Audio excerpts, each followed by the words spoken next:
தேவனை நாம் கனப்படுத்துகிறோம். கனப்படுத்தினா ஹானர் பண்றோம், அவருக்கு மதிப்பு கொடுக்கிறோம். அப்படி மதிப்பு கொடுக்கிறோம் என்றால் நம்ம வாழ்க்கையில பெருக்கம் ஏற்படுவதற்கு வாய்ப்புகளை ஏற்படுத்தி கொடுக்கிறது. நான் தசமம் கொடுக்கறதுனால தேவன் என்னை ஆசீர்வதிப்பார் என்கிறதுனால நான் கொடுக்கல. நான் ஏன் தசமம் கொடுக்கிறேன் என்றால் தேவன் என் வாழ்க்கையில செய்த நன்மைகளுக்கு நன்றி செலுத்தும்படியா கொடுக்கிறேன். தேவன் தான் என் வாழ்க்கையில் ஆதாரம் என்பதை அறிந்து கொடுக்கிறேன். கர்த்தரை எண்ணி பாருங்க. பணத்தை தேடாதீங்க, பணத்தை முதல்ல வைக்காதீங்க. தேவனை தேடுங்க, தேவனுடைய ராஜ்யத்தை தேடுங்க, தேவனுடைய காரியங்கள்ல முதல்ல வைங்க. முதல்ல தேவன், தேவனுடைய ராஜ்யம், தேவனுடைய நோக்கம், அப்படியே போங்க. உங்க கையில செல்வத்தை குமிப்பார். அப்படியே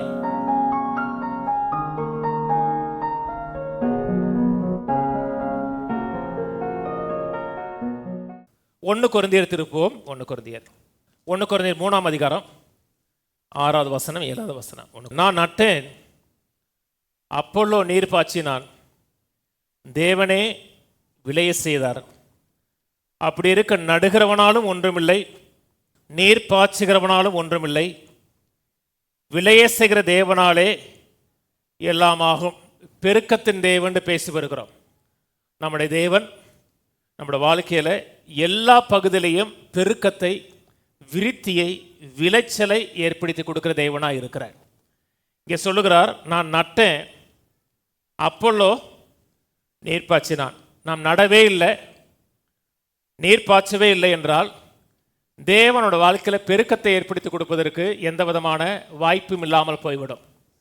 அநேக மக்கள் கர்த்தாவே என்னை ஆசீர்வதியும் ஆசீர்வதிங்கிறாங்க. என் வாழ்க்கையில் ஒரு பெருக்கத்தை கொடுங்க, ஒரு பெருக்கத்தை ஏற்படுத்தி கொடுங்கிறாங்க. ஆனால் எதை கொண்டு அந்த பெருக்கத்தை ஏற்படுத்தி கொடுக்குறதுன்னு அவங்களுக்கு தெரியலை. நான் ஒரு காரியத்தை செய்யும் பொழுதுதான், நான் செய்கிற காரியத்தை தான் கர்த்தர் ஆசீர்வதிக்கிறார். நான் ஒன்றுமே செய்யவில்லை என்றால் அதை கர்த்தர் ஆசீர்வதிப்பதற்கு ஒன்றுமே கிடையாது. என்னை ஆசீர்வதிங்கன்னா நீ எதை ஆசீர்வதிப்பது உன் வாழ்க்கையில்? அங்கே சொல்கிறா, நான் நட்டேன், அப்பொல்லோ அதை நீர் பாய்ச்சினான். எதை விதைத்தோமோ அதே வார்த்தை கொண்டு தொடர்ந்து நீர் பாய்ச்சுகிறோம். ஒரு காலத்தில் கர்த்தர் விளைச்சலை ஏற்படுத்தி கொடுக்குறார். ஒன்றுமே செய்யலை, விதைக்கவே இல்லை. அப்புறம் அந்த விதைக்கு நான் நீர் பாய்ச்சவே இல்லை என்றால் என் வாழ்க்கையில் பெருக்கம் ஏற்படுவது இம்பாசிபிள். ஏன்னா 100 × 0 தான். கர்த்தர் உங்களுக்கு 100 மடங்கு ஆசீர்வாதத்தை கொடுக்க விரும்பினாலும் நீங்கள் ஒன்றுமே செய்யலைன்னா இஸ் ஈக்குவல் டு 0 தான். ஆனால் தேவன் நம்முடைய வாழ்க்கையில் பெருக்கத்தை ஏற்படுத்தி கொடுக்கிறார். இப்பொழுதும் அல்ல, எப்பொழுதுமே பெருக்கத்தை ஏற்படுத்தி கொடுக்கிறார். இருக்கிற நிலையிலேயே நீங்கள் இருக்கிறீர்கள் என்றால் அது பெருக்கம் கிடையாது. அல்லது இருக்கிற நிலையிலிருந்து கீழே போயிட்டீங்களாலும் பெருக்கம் கிடையாது. இருக்கிற நிலையிலிருந்து மேலும் மேலும் விருத்தி அடையணும், பெருகணும், பெருகி கொண்டே போகணும். நம்ம ஒவ்வொரு வாழ்க்கை குறித்த, இங்கே இருக்கிற ஒவ்வொரு வாழ்க்கை குறித்த தேவனுடைய சித்தம், தேவனுடைய நோக்கம் என்பது நாம் எல்லா பகுதியிலையும் பெருக வேண்டும், விருத்தி அடைய வேண்டும். கையில் பற்றி சொல்லுவோம், என் வாழ்க்கை குறித்து தேவனுடைய சித்தம் என்பது பெருக்கம், விருத்தி. ஆமென். அதான் நம்ம ஒவ்வொருடைய குறித்து தேவனுடைய விருப்பமாக இருக்கிறது. விஞ்ஞானிகள் சொல்லுகிறார்கள், இந்த யூனிவர்ஸ் எனக்கு விளங்க தெரியல, ஆனால் சொல்கிறாங்க இந்த யூனிவர்ஸு எக்ஸ்பேண்ட் ஆகுதுங்கிறாங்க. படைச்ச நிலையிலே இல்லை, அது அப்படியே விரித்தடைந்து கொண்டே இருக்கிறதுங்கிறாங்க. என்றால் நம்ம ஆராதிக்கிற தேவன் பெரிய தேவன், மகத்துவமுள்ள தேவன். தேவனை நீங்கள் பெரிய விதத்தில், மகத்துவமான விதத்தில் நீங்கள் பார்க்கவில்லை என்றால் அது உங்களுக்கு பிரச்சனை. அநேக மக்கள் அவர்கள் எப்படி இருக்கிறார்களோ அதே நிலையில் தேவனை நோக்கி பார்க்கிறார்கள். தேவனை நீங்கள் பெரிய தேவனாக பார்க்கவில்லை என்றால் நீங்கள் பெரிய காரியங்களை தேவனிடத்தில் எதிர்பார்க்க முடியாது. அற்பமாக பார்க்கிறோம் என்றால் அற்பமாக தான் எதிர்பார்க்க முடியும். இன்னைக்கு இருக்க மரம், செடி, கொடி, இயற்கைகள், நீர்வீழ்ச்சிகள், சில இடத்துலாம் பார்த்தோம்னா வியக்கத்தக்க காரியமாக இருக்கிறது. மலைகள், பள்ளத்தாக்குகள், இவைகள்லாம் தேவன் படைத்த அந்த பெரிய கேலக்சியில் ஒரு சின்ன காரியம். ஏன்னா தேவன் பெரியவர், பிரம்மாண்டமானவர். இன்னொரு முறை சொல்லுவோம், நம்முடைய தேவன் நான் கற்பனை பண்ணுவதற்கு மேலாக பெரிய தேவனாய் இருக்கிறார். தேவனே, நம்முடைய மகத்துவங்களையும் நம்முடைய அதிசயங்களையும் நான் அறிந்து கொள்வதற்கு, புரிந்து கொள்வதற்கு எனக்கு பிரகாசமுள்ள மனக்கரங்களை கொடுக்க வேண்டும் என்று நான் வேண்டுகிறேன். ஆமென். நம்முடைய மனக்கண்கள் பிரகாசம் அடைகிற தேவன் யார், தேவன் எப்படிப்பட்டவர், தேவனுடைய குணாதிசயங்கள் எப்படிப்பட்டது என்பதை குறித்த நம்முடைய எண்ணங்கள் விருத்தி அடையவில்லை என்றால் நம்முடைய வாழ்க்கையில் விருத்தி ஏற்படாது. விருத்தி நேரடியாக கைகளில் வருவது கிடையாது, வாழ்க்கையில் வருவது கிடையாது, நேரடியாக வருவது கிடையாது. எங்கே வருகிறது என்றால் எண்ணத்தில் வருகிறது, சிந்தையில் வருகிறது. எண்ணத்தில் வருகிறது, சிந்தையில் வருகிறது என்றால் அப்புறம் கொஞ்ச நாளில் வாயில் வரும். இன்னைக்கு அநேக மக்கள் பேசுகிற பேச்சை பார்த்தாவே அவர்களுக்கு தேவனை தெரியவில்லைன்னு தெரியும். அவங்க இந்த பெரிய தேவனை, இந்த பெருக்கத்தை ஏற்படுத்துகிற தேவனை அவர்கள் அறியாமல் இருக்கிறார்கள் என்ற பேச்சிலே தெரியும். வேதம் சொல்லுகிறது, தங்கள் தேவனை அறிந்த ஜனங்கள் திடன் கொண்டு அதற்கேற்றபடி பெரிய காரியங்களை செய்வார்கள் இருக்கு தானியேல் புத்தகத்தில். நீங்கள் தேவனை எந்த அளவுக்கு அறிந்திருக்கிறீர்களோ அதான் உங்கள் விசுவாசத்தை தூண்டக்கூடிய காரியமாக இருக்கிறது. தேவன் என் தேவையெல்லாம் சந்திக்கிறவர், என்னை பராமரிக்கிறவர், ஒரு நாளும் என் தேவன் என்னை திக்கற்றவளாக விடமாட்டார் என்கிற அறிவு இருக்கிறது என்றால் வாழ்க்கையில் பொருளாதார தேவைகளை குறித்து உங்களுக்கு பயம் வராது. என்றால் தேவன் பெரியவர், தேவன் தேவைகளை சந்திப்பார். எப்படி சந்திப்பார்? ஏதோ விதத்தை சந்திப்பார். அப்படின்னு தெரிஞ்சிங்கன்னா பண காரியத்தில் உங்களுக்கு பயம் வராது. பிரச்சனை பெருசா தெரியாது, தேவன் பெருசா தெரியும். இன்னைக்கு அநேக மக்களுக்கு பிரச்சனை பெருசா தெரியுது, தேவன் சிறியதா தெரிகிறார். தேவன் என்னை சுகமாக்குறவர் என்று அறிவு இருந்தது என்றால் வியாதி பெருசா தெரியாது, தேவன் பெருசா தெரியும். எப்பப்பெல்லாம் நமக்கு தேவன் பெரியவரா தெரிகிறாரோ நம்மளோட வாழ்க்கையில் இருக்க பிரச்சனையை நம்ம பெருசாக பூதாகரமாக பார்க்க மாட்டோம். டாக்டரே பூதாகரமாக சொன்னா கூட நாம் தேவனை பெரியவராக பார்த்தோம் என்றால் பிரச்சனை நமக்கு பெரியாத சிறுசா இருக்கும். அநேக மக்களுடைய பிரச்சனை என்னன்னா அவர்கள் தேவனை சிறுசா பார்க்குறாங்க, பிரச்சனையை பெருசா பார்க்குறாங்க. ஒரு கோடியா அப்படிங்கிறாங்க. ஒரு 10 நாளைக்கு முன்னாடி தான் நான் ஒரு வீட்டில் வாடகைக்கு இருக்கிறேன். கிட்டத்தட்ட 10 வருஷமாக ஒரு வீட்டில் வாடகைக்கு இருக்கிறேன். அந்த வீடுக்கு எனக்கு தெரிஞ்சு ஒரு 4 வருஷமாக சேல்ஸுக்கு இருக்கிறது, விற்பனைக்கு இருக்கிறது. 1.25 கோடி. 1.25 கோடினா 10 சென்ட்டில் இருக்குது வீடு. 10 சென்ட்னா அன்னைக்கு அங்கே ஏரியாவிலேயே லேண்டு மதிப்பே கிட்டத்தட்ட 80 லட்சத்துக்கு போயிடும். இப்போ 1.5 லட்சம் கோடி சொல்கிற அன்னைக்கு இந்த ஊரில் இருக்க எல்லா புரோக்கரும் வந்துட்டு பார்த்துட்டு போயிட்டான். அன்னைக்கு ஹவுஸ் ஓனர் எனக்கு கூப்பிட்டாரு, ஏன் சார் நீங்களே வாங்கி கோடி தானே, உங்களுக்கு தான் அந்த வீட்டில் பல வருஷமாக இருக்கீங்களே அப்படின்றாரு. நான் சர்ச்சு கட்டுறது நோக்கம் இல்லைன்னா அந்த வீடை வாங்கிடுவேன். அவர் சொன்னார், நீங்கள் தான் உங்களுக்குன்னா ஒரு அட்வான்ஸ் கொடுங்க சார், 6 மாதம் எடுத்துக்கண்டாரு. எனக்கு இப்போதைக்கு ஐடியா இல்லை. நான் ஒருவேளை நான் வாங்கணும்னு பிளான் பண்ணிட்டேன்னு வச்சுங்களேன், எனக்கு பணம் பெருசாகவே தெரியாது. ஏன்னா என் மைண்டில் அதை கொண்டு போய் வைக்கல. இந்த வீடை வாங்கணும் அப்படிங்கிற எண்ணம் எனக்கு மனதில் வரலை. மனதில் வந்துருச்சுன்னு வச்சுங்களேன், சர்ச்சையும் கட்டிடுவேன், வீட்டையும் வாங்கிடுவேன் நினைப்பேன். ஏன்னா எனக்கு மனதில் பண விஷயம்னு வரும் பொழுது எனக்கு பணம் பெருசாக தெரியவே தெரியாது, தெய்வம் தான் பெருசாக தெரியும். எல்லாமே என்ன, தேவனை குறித்த ஒரு அறிவு, என் தேவன் பெரியவராக இருக்கிறான்னு அறிவு இருந்துச்சுன்னா நம்மளோட வாழ்க்கையில் பெரிய காரியங்களை எதிர்பார்ப்பது மிகவும் எளிதாக இருக்கும். சங்கீதம் 115 திருப்போம். சங்கீதம் 115:12. கர்த்தர் நம்மை நினைத்திருக்கிறார், அவர் ஆசீர்வதிப்பார். கர்த்தர் நம்மை நினைத்திருக்கிறார் என்றால் அந்த நினைவுகள் அனைத்தும் ஆசீர்வாதமாக இருக்கிறது. இன்னைக்கு அநேக மக்கள் தேவனை குறித்து அறிவு இல்லைன்னா ஜாக்கிரதையாரு, கர்த்தர் எல்லாத்தையும் பார்த்துக்கிட்டு இருப்பாங்க. அப்படின்னா என்ன அர்த்தம்? கர்த்தர் எல்லாத்தையும் பார்த்துக்கிட்டு இருக்கிறாரு, ஏதாச்சும் தீமை ஏதாவது தப்பு பண்ணினா உடனே போட்டு தாக்கிடுவார். ஆனால் கர்த்தர் நம்மை நினைத்திருக்கிறார், அந்த நினைவுகள் அனைத்தும் நம்மை ஆசீர்வதிக்கிற நினைவுகளாக இருக்கிறது. இஸ்ரவேல் குடும்பத்தாரை ஆசீர்வதிப்பார், அவர் ஆரோன் குடும்பத்தாரை ஆசீர்வதிப்பார். கர்த்தருக்கு மரியாதை கொடுக்கிற, அது கர்த்தருக்கு பயப்படுகிற பெரியோரையும் சிறியோரையும் ஆசீர்வதிப்பார். கர்த்தர் உங்களையும் உங்கள் பிள்ளைகளையும் வர்த்திக்க பண்ணுவார். கர்த்தர் உங்களையும் உங்கள் பிள்ளைகளையும் வர்த்திக்க பண்ணுவாருங்கிறது வாழ்க்கையில் ஒரு முறை நடக்கிற ஒரு நிகழ்வு அல்ல, அது தொடர்ந்து நடந்து கொண்டே இருக்கிற நிகழ்வாக இருக்கிறது. அதனால தான் ஆங்கிலத்தில் சொன்னேன், the Lord will increase you more and more. கர்த்தர் உங்களை அதிகமாக ஆசீர்வதித்து கொண்டே இருப்பார். ஆசீர்வதிப்பார், பெருக பண்ணுவார், பெருக பண்ணுவார், பெருக பண்ணி கொண்டே இருப்பார். சொல்லுவோம். கர்த்தர் என்னையும் என் பிள்ளைகளையும் அதிக அதிகமாக ஆசீர்வதித்து பெருகப்படக்கொண்டே இருக்கிறார். ஆமென், ஆமென். ஒவ்வொரு நாளும் பிள்ளைகளை பார்த்து சொல்லுங்க, கர்த்தர் என் பிள்ளைகளை ஆசீர்வதித்து எல்லா பகுதியிலையும் பெருக செய்வார். நானும் உங்களை பார்த்து சொல்கிறேன், ஏன்னா நான் உங்களுக்கு ஆவிக்குரிய தகப்பேன். நான் உங்களை சொல்கிறேன், நீங்கள் நான் ஒவ்வொரு நாளும் எல்லா விதத்திலையும் பள்ளியை பெருக வேண்டும் என்று சொல்லுகிறேன். அதான் கர்த்தருடைய சித்தம். ஆனால் இன்றைக்கி அநேக மக்கள் பெருகாமல் இருப்பது, விருத்தடையாமல் இருப்பது என்னவென்றால், வாழ்க்கையில் பிசாசு வைத்த சில பயத்தின் நிமித்தம் அவர்கள் பெருக்கத்தை அடைய முடியாமல் இருக்கிறார்கள். எந்த ஒரு காரியத்திலையும் பயத்தை உள்ள கொண்டு வரவே கூடாது. பயம் என்பது நம்முடைய வாழ்க்கையில் தேவன் கொடுக்காத ஒரு காரியம். தேவன் நமக்கு கொடுக்காத எந்த ஒரு காரியத்தையும் நீங்கள் வாங்கக்கூடாது. பிள்ளைகளை, சின்ன பிள்ளைகள் வெளியே போகும்போது சொல்கிறோம் இல்லையா, யார் என்ன பொருள் கொடுத்தாலும் வாங்கி சாப்பிடாதரா சொல்கிறோமா? நம்ம வீட்டில் கொடுக்குறதெல்லாம் நீ பாட்டி எடுத்து சாப்பிட்றாங்கிறோம் இல்லையா? நம்ம வீட்டில் இருக்கிறத நம்ம கொடுக்க வேண்டிய அவசியம் கிடையாது. பிள்ளைகள் எடுத்து சாப்பிட்லாம். அதே மாதிரி கர்த்தர் கொடுக்குறதெல்லாம் எடுத்து சாப்பிட்லாம்.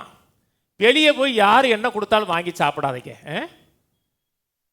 பிசாசு கொடுப்பான், பயத்தை கொடுப்பான், பயத்தின் எண்ணங்களை கொடுப்பான், அதை வாங்கி சாப்பிடாதீங்க. ஏன்னா தேவன் நமக்கு பயமுள்ள ஆவியை கொடுக்கல, அன்பும் பலமும் தெளிந்த புத்தியுமுள்ள ஆவியை கொடுத்துருக்கிறார்.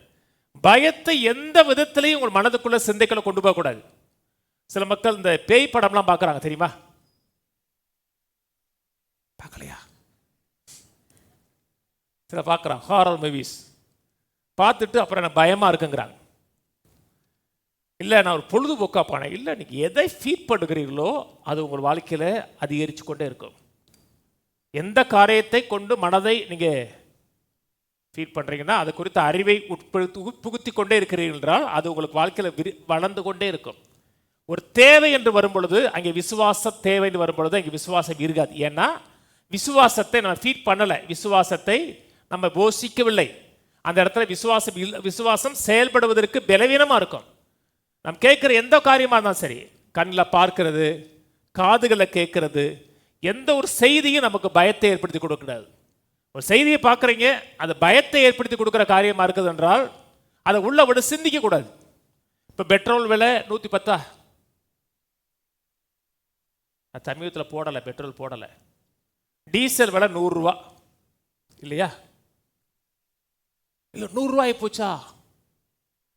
பயப்படக்கூடாது. நீங்கள் பயப்பட்டீங்கன்னா ஐயோ இவர் ரொம்ப பயப்படுறாரியா, இவருக்கு 50 ரூபாய்க்கு போடுறாங்க போறாடா. அது என்ன விலை வைத்தால் கூட கர்த்தர் அதற்கு அதிகமாக என் தேவைகளை சந்திப்பாருங்கிற அறிவை வளர்க்கணும். நான் சொல்றது புரியும். எதை கண்டும் உள்ளத்தில் பயத்தை கொண்டு வரவே கூடாதுங்க. விசுவாசத்தை நமக்குள்ள ஏற்படுத்தக்கூடிய காரியங்களை நாளுக்கு நாள் விதைத்து கொண்டே இருக்கணும். அதை கொண்டு அறிவை வளர்த்து கொண்டே இருக்கணும். நான் ஒரு செய்தியை கேட்டேன்னா அந்த செய்தி எனக்கு விசுவாசத்தை ஏற்படுத்துகிறதா இருக்கணும். அந்த செய்தியை கேட்ட உடனே நமக்கு பயம் வரக்கூடாது. சொல்றது புரியுதுங்களா? எந்த சபைக்குனாலும் போகலாம் நீங்கள், ஆனால் போகிற சபை விசுவாசத்தை உங்களுக்குள்ள ஃபீட் பண்ணக்கூடியதாக இருக்கணும். ஒவ்வொரு நாள் பைபிளை படிக்கணும், நல்ல செய்திகளை கேட்கணும். செய்திகளை கேட்கும்போது விசுவாசத்தை நாம் ஒவ்வொரு நாளும் ஃபீட் பண்ணிக்கொண்டே இருக்கும் பொழுது தேவைன்னு வரும் பொழுது அங்கே விசுவாசம் அவைலபிளாக இருக்கும். சொல்கிறது புரியுதுங்களா? பரீட்சைக்கு முதல் நாள் படித்தோம்னா 500க்கு 500 மார்க் வாங்க முடியாது. பரீட்சைக்கு முதல் நாள் படித்தோம்னா பாஸ் ஆகலாம். நான் அப்படி தான் படித்து பாஸ் பண்ணேன்.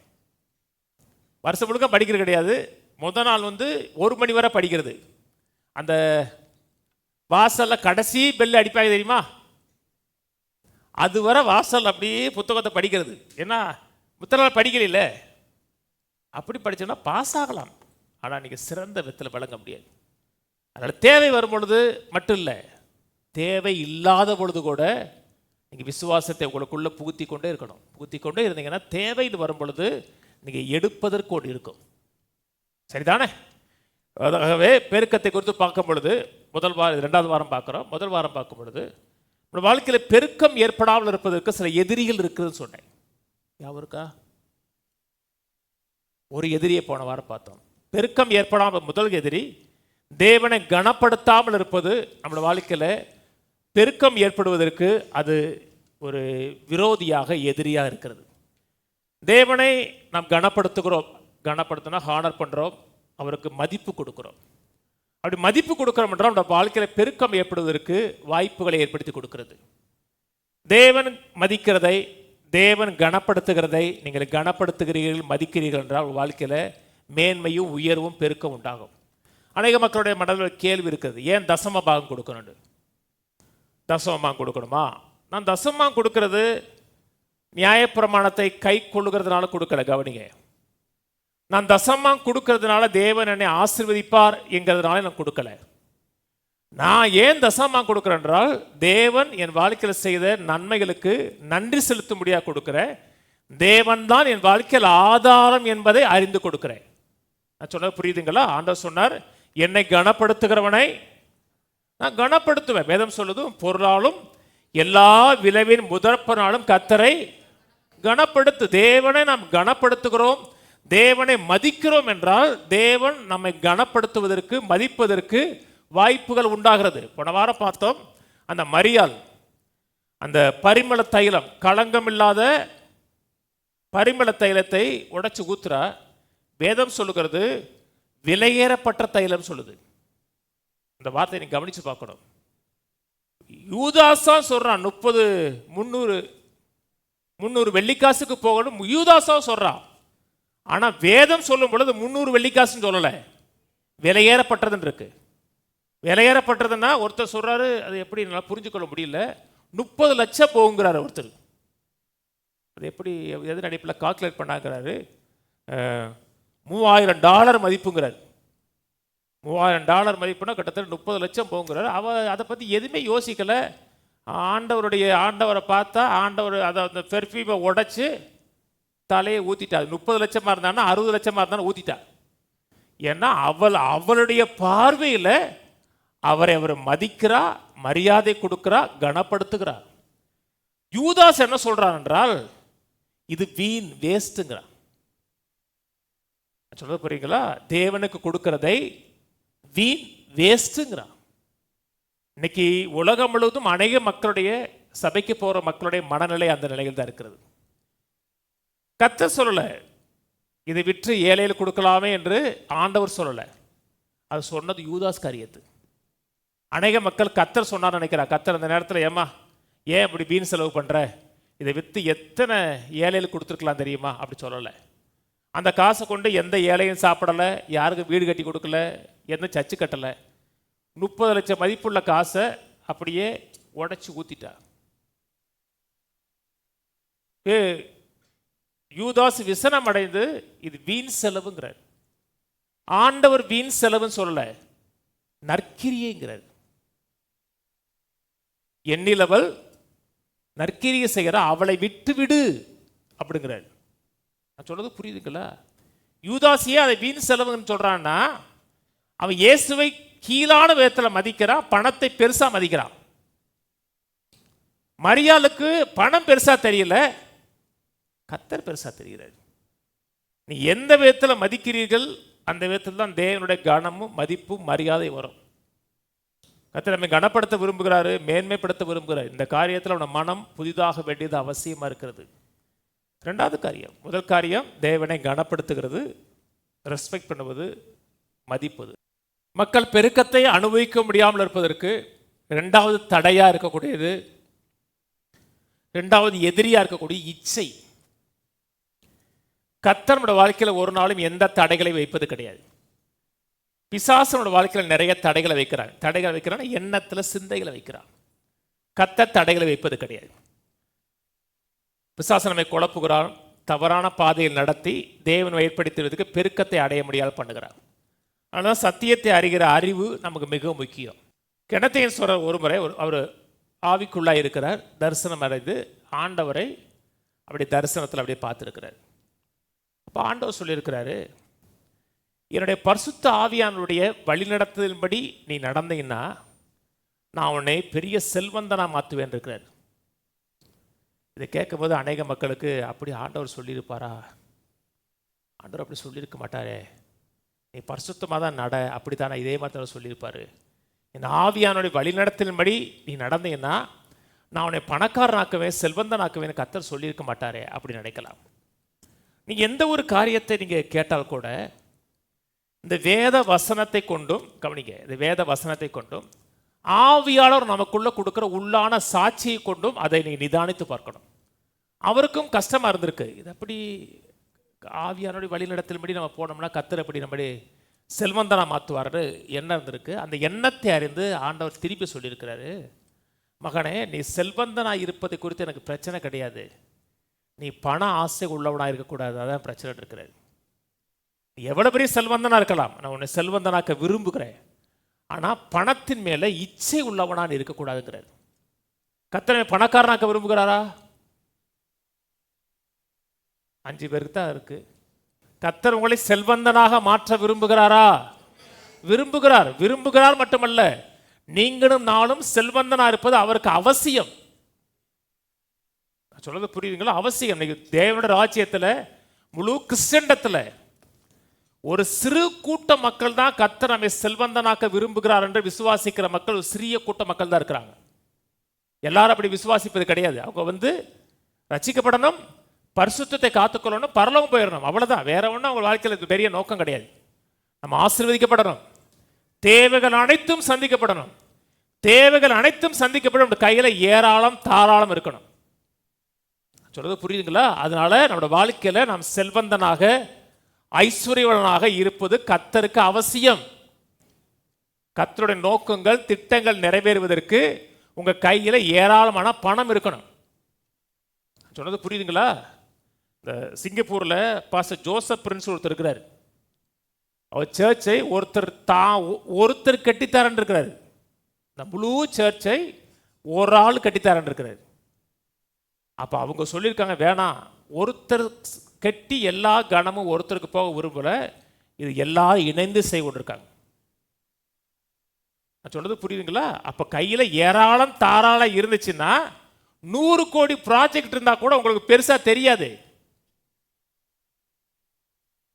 சொல்றது புரியுதுங்களா? தேவனோட ராஜ்யங்கள் கட்டப்படணும், சபைகள் கட்டப்படணும். நார்த்தில் இருக்க எத்தனை இடத்துல சுவிசேஷம் போகப்படாத இடத்துக்கு சுவிசேஷம் போகணும், அங்கே மிஷனரிகளை தாங்கணும், அங்கே சர்ச் கட்டணும்னா நம்ம கையில் பணம் இருக்கணும். அதுக்காக பணம் அவசியம். மக்கள் சொல்றாங்க பணம் இருக்கக்கூடாதுங்க, பணம் தான் எல்லா தீமைக்கும் பேருங்கிறாங்க. இல்லை, அப்படி பைபிள் சொல்லலை. பண ஆசை, பண இச்சை, பண ஆசை சொல்லும் பொழுது இச்சை, பண இச்சை தான் எல்லா தீமைக்கும் வேறாக இருக்குது. இல்லைங்க பணம் வந்துருச்சுன்னா இச்சை வந்துடும், அப்படிலாம் கிடையாது. பணமே இல்லாதவன் வாழ்நாள் முழுவதும் பணத்தை கூட சிந்திக்கிறானா? கையில் ஒரு 5 பைசா கிடையாது, அது சிந்தனை முழுது எது மேல இருக்கு? பணத்தின் மேல இருக்குன்னா உங்க கையில கோடிக்கணக்கான பணம் இருந்து பணத்தை குறித்து சிந்திக்காம வாழ முடியும். சொல்றது புரியுதுங்களா? பணம் பிரச்சனை கிடையாதுங்க, பணத்தை மனதில் எங்கே வைக்கிறது தான் பிரச்சனை. கர்த்தரை எண்ணி பாருங்க, பணத்தை தேடாதீங்க, பணத்தை முதல்ல வைக்காதீங்க, தேவனை தேடுங்க, தேவனோட ராஜ்யத்தை தேடுங்க, தேவனுடைய காரியங்கள்ல முதல்ல வைங்க. அப்பொழுது இவைகள்லாம் உங்களுக்கு, பணத்தை தேடக்கூடாது. தமிழில் சொல்லுவாங்க திரைகடல் ஓடியும், அப்படி பைபிள்ல சொல்லல, திரைகடல் ஓடியும் திரைவயத்தை தேடுன்னு சொல்லல, திரைகடல் ஓடியும் சத்தியத்தை தேடுங்க. எங்கே போனாலும் சத்தியம் கிடைக்குமான்னு பாருங்க. சத்தியம் உங்களுக்கு செல்வத்தை கொண்டு வரும். எதை முதல்ல வைக்கிறோமோ அதை முதல்ல வைங்க. முதல்ல தேவனோட ராஜ்யம், தேவனோட நோக்கம், அப்படியே போங்க. உங்க கையில செல்வத்தை குமிப்பார். அப்படியே செல்வம் இருக்காது, குமியும். அப்படி வாழ வேணாமா? சிந்திக்க கூடாது. புதுசா ஒரு நகைக்கடை டிசைன் போட்டா கூட வாங்கிக்கலாம். மோடி சொல்றதை கேட்காதீங்க, நகை வாங்காதீங்கிறார் அவரு. நல்ல காசு இருந்துச்சுன்னா வாங்குங்க, நல்லா என்ஜாய் பண்ணுங்க. கர்த்தர் விரும்புறாருங்க. வேதம் முழுவதும் பாருங்க, யார் செல்வந்தராக மாத்துறது ஜனங்களை? தேவன். ஐஸ்வர்யம் செல்வங்கிறது மனிதன் ஐடியா கிடையாதுங்க, தேவனுடைய ஐடியாங்க. ஏதேன் தோட்டத்தை பாருங்க, அங்கே தங்கம் விளைந்தது, தங்கம் இருந்ததுன்னு சொல்லல, தங்கம் விளைந்தது. அந்த தங்கம் நல்லது அப்படின்னாரு. எது நல்லது? தங்கம். தங்கம் கெட்டதுங்கிறாங்க, கர்த்தர் சொல்ற தங்கம் நல்லது. ஒரு முறை ராஜபாளையத்தில் ஒரு பாஸ்டர் எனக்கு கை கொடுத்தாரு, பட்டு எடுத்துட்டாரு. ஏன்னு என்ன மோதிரம் போட்டிருக்கேன், என்ன தங்கத்தை தொடாதாலும் தங்கத்தை தொட்டு விட்டாரு. தொடும்போது தங்க தொட்டுருச்சு இல்லையா, அவங்க தங்கத்தை தொட மாட்டாங்க. அன்றைக்கெல்லாம் ஒரு ஒரு கல்யாணம் கன்னியாகுமரியில், ஒரு ஃபேமஸான ஊழியக்கார அம்மா. அந்த அம்மா நகைக்கு தொட மாட்டாங்க. நாங்கள்லாம் போய் தொட்டோம், நான் வரமாட்டேன்ட்டாங்க. ஏன்னா அது தீட்டுப்பட்டது நகை. ஆனால் கர்த்தர் சொன்னார் தங்கம் நல்லதுன்னார். பரலோகத்தை போய் பாருங்க, இப்போ போகாதீங்க, அப்புறம் பாருங்க பரலோகம் எப்படிப்பட்டதுன்னு பைபிள் சொல்லுது. வீதியெல்லாம் தங்கம் இருக்கு, நகரமெல்லாம் தங்கம், வைரம், வைடூரியம், வச்சிரக்கல். பரலோகத்தை பார்த்தீங்கன்னா பல பல பல பல மின்னும் அப்படியே. அப்போ நீங்களும் எப்படி இருக்கணும், பல பல பல மின்னணும். அதுக்காக சிலுக்கு சிலுக்கு சிவப்பு கலர் சேலையோ பச்சை கலர் பேட்டை போட்டுறக்கூடாது, அந்த பளபளப்பு இல்லை. நீங்கள் போடுறதே பளபளப்பாக இருக்கணும், அப்படி டல்லாக சோர்வாக இருக்கக்கூடாது. இல்லைங்க பரலோகத்தில் தான் அப்படி இருக்கும், பூமியில் அப்படி கிடையாது. பைபிள் அப்படி சொல்லலை. பரலோகத்தில் சித்தம் செய்யப்படுவது போல எல்லாமே நிறைவாக இருக்கணும். கர்த்தருக்கு பணம் பிரச்சனை கிடையாது. கர்த்தருக்கு தேவனுடைய நோக்கம் நிறைவேறணும், தேவனுடைய திட்டம் நிறைவேறணும். அந்த தேவனுடைய திட்டமும் நோக்கம் நிறைவேறுவதற்கும் கையில் காசு இருக்கணும். காசுக்காக ஜெபிக்கவே கூடாதுங்க, நோக்கத்துக்காக ஜெபிக்கணும். ஆண்டவரே என்ன நோக்கம், என்ன செய்யணும், என் வாழ்க்கையில் நீ எதை செய்ய விரும்புகிறீர், அப்படி நோக்கத்தை ஜெபிக்கணும். நோக்கத்தை ஜெபிச்ச உடனே, நோக்கம் தெரிஞ்ச உடனே பணம் அப்படி ரிலீஸ் ஆகணும். நான் சொல்றது புரியுதுங்களா? இங்கே உங்களை ஒரு ஆளை இப்போ தம்பி இருக்காரு ஜான் பிரகாஷ் தம்பி, மதுரை எழுதி போயிட்டு வாப்பான்னா அதான் நோக்கம். என் கூட இருக்காருன்னு வச்சுக்கல, நோக்கத்தை சொல்லிட்டேன். நோக்கத்தை சொன்ன உடனே எதை கொடுப்பேன், உடனே காசு கொடுப்பேன். இப்போ காசை தேடக்கூடாது, நோக்கத்தை தேடணும். நோக்கத்தை தேடினீர்கள் என்றால் காசு வரும். காசை தேடி நோக்கத்தை தேடலன்னா அழிவு வரும். எனக்கு தெரிஞ்ச சில ஆட்கள் கையில் நிறைய காசு வந்துச்சு, ஆனால் நோக்கம் இல்லை, தவறான பாதையில் போனாங்க. தவறான பாதைகள், தப்பான வழியில் போனார்கள். ஏன்னா காசு இருக்கு, நோக்கம் இல்லை. வாசிப்போம் லூக்கா 12:15. பின்பு அவர் அவர்களை நோக்கி, பொருளாசை குறித்து எச்சரிக்கையாயிருங்கள். கர்த்தர் எச்சரிக்கையாயிருங்கள் சொன்னார்னு என்ன அர்த்தம், ஜாக்கிரதை இருக்கணும். கர்த்தர் பணக்காரனா இருப்பதற்கு எச்சரிக்கையாயிருங்க சொல்லலை. இச்சை, அந்த இடத்துல பொருளாசைன்னு போட்டிருக்கு. ஆங்கில பைபிளில் இச்சை குறித்த பேசுகிறது, அது லஸ்ட்டை குறித்த பேசுகிறது. அதாவது பொருளாசை குறித்து எச்சரிக்கை இருங்கள். ஹேகன்ட்ட கர்த்தர் சொல்லும் பொழுது கர்த்தர் சொல்லியிருக்கிறாரு, நீ பணக்காரனாக இருப்பது குறித்து பிரச்சனை இல்லை, ஆனால் பண ஆசை உள்ளவனாக இருக்கக்கூடாது. கர்த்தர் இன்னைக்கு மக்களுக்கு பொருளாசை இருக்கா அப்படின்னு கேட்டோம்னா இருக்கா பொருளாசை இருக்கா? இருக்கக்கூடாது. கர்த்தர் மேலே தான் ஆசை இருக்கணும். பொருளாசை தேவனோட ஆசீர்வாதங்களோட வாழ்க்கையில் வருவதற்கு தடையாக இருக்கும். இல்லைங்க எனக்கு பொருளாசை இல்லை அப்படின்னு சொன்னீங்கன்னா, சின்ன காரியத்திற்காக, அற்ப காரியத்துக்காக சண்டை போட்டுக்கிட்டு இருப்பாங்க தெரியுமா? கிராமத்திலாம் பார்த்தீங்கன்னா, அந்த விவசாய நேரத்தில் வரப்பு வெட்டும் போது கொஞ்சோண்டு ஒரு நகட்டி வச்சுட்டாங்கன்னா பெரிய சண்டையாக இருக்க, அடித்தடி வெட்டு குத்தே நடக்கும். ஏன்னா கொஞ்சோண்டு நகட்டிட்டான், பங்காளி நகட்டிட்டான். இப்போ பங்காளியை பார்க்கல உனக்கு எது பெருசாக தெரியுதுன்னா பணம் தான் பெருசாக தெரியுது. இப்போ நான் எங்கள் சகோதரி மகள்கிட்ட சொல்லிட்டேன், எங்கள் ஊரில் இருக்கிற எந்த சொத்துலையும் எனக்கு ஒரு நையா பைசா கூட வேணான்ட்டேன். அதில் வந்து ஒரு தூசி கூட எனக்கு வேணான்னு சொல்லிட்டேன். எல்லா தேவைகளையும் கர்த்தர் எனக்கு பார்த்துக்குவார்ட்டேன். எப்போ எந்த சொத்துனாலும் விற்றுக்குங்க, என்னைக்கு விற்கிறேன்னு சொல்லுங்க, நான் வந்து கையெழுத்து கொடுத்தாரேன், ஆனால் அதிலிருந்து எனக்கு ஒரு காசு வேணாம். ஏன்னா எனக்கு ஆதாரம் கர்த்தர். அப்படி வாழ்ந்து பழகுங்க. பணம் மக்களுக்கு பணம் சொல்லும் பொழுது அந்த அந்த பேப்பரில் தங்கம் இல்லை. பண ஆசைன்னு சொல்லும் பொழுது அவர்கள் சுயத்தை குறித்து அதிகமாக சிந்திக்கிறார்கள். நிறைய மக்கள் நினைக்கிறாங்கன்னா பணம் வந்துருச்சுன்னா எனக்கு எல்லாமே எல்லா தேவைகளும் சந்திக்கப்படுங்கிறாங்க. எனக்கு போதுமான அளவுக்கு பணம் இருக்குது அப்படின்னா நான் நிம்மதியாக இருப்பேன், நிறைவாக இருப்பேன், நான் விரும்புகிறதெல்லாம் வாங்கிக்குவேன், நான் என்ன செய்யணுமோ செஞ்சுக்குவேன் நினைக்கிறாங்க. பணம் மட்டும் இருந்தால் எனக்கு போதுங்கிறாங்க. அப்படியா கேட்டால் கிடையாது. நீங்கள் வெறும் மனுஷன் இல்லை, நீங்கள் ஆவி மனுஷன். பணம் நிறைவே ஏற்படுத்தி கொடுக்குமான்னு கேட்டிங்கன்னா நிறைவே ஏற்படுத்தி கொடுக்காதுங்க. ஒரு கொஞ்ச நேரத்துக்கு சந்தோஷமா இருக்கும். ஒரு புது வீடு வாங்கிட்டீங்க, எவ்வளோ நாள் சந்தோஷமா இருப்பீங்க? கொஞ்ச நாளைக்கு. அந்த கிரேப்ரேசம் பண்ணி ஒரு மாதம் கழித்து பார்த்தீங்கன்னா அந்த எல்லா சந்தோஷம் உங்களுக்கு போயிருக்கும். அது உங்களுக்கு பெரிய நீடிச்சே இருக்குன்னு மாட்டா வாழ்நாள் முழுக்க பெரிய வீடு கட்டிட்டு இருக்காது. அது பெரிய பங்களா கட்டினாவே அது எவ்வளோ நாளைக்கு? கொஞ்ச நாளைக்கு தான். அதனால வேதம் சொல்லுது, எபிரேயர் 13 இந்த பக்கம் வச்சுங்க, எபிரேயர் 13:5, நீங்கள் பண ஆசை இல்லாதவர்களாய் நடந்து உங்களுக்கு இருக்கிறவைகள் போதும் என்று எண்ணுங்கள், நான் உன்னை விட்டு விலகுவதும் இல்லை உன்னை கைவிடுவதும் இல்லை என்று சொல்லியிருக்கிறாரே.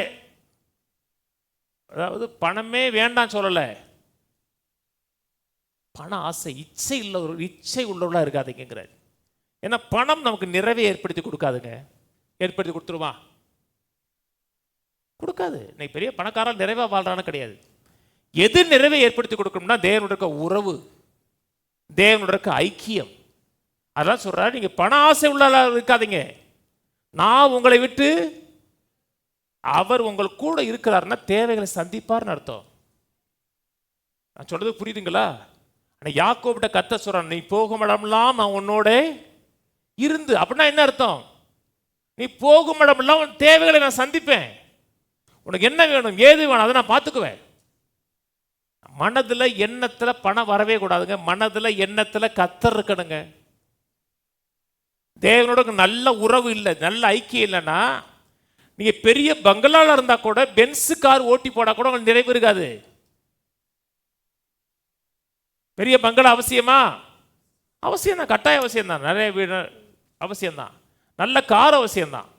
ஆனால் தேவனுடைய உறவு இல்லை என்றால் அது அனைத்து வீர். அதனால வேதம் சொல்லுகிறது, பொருளாசை என்கிற விக்கிர ஆராதனைன்னு இருக்கு. பொருளாசை இருந்துச்சுன்னா என்ன அர்த்தம்? விக்கிர ஆராதனை என்ன? தேவனை விட்டுட்டு இன்னொரு சாமியை கும்பிடுறது.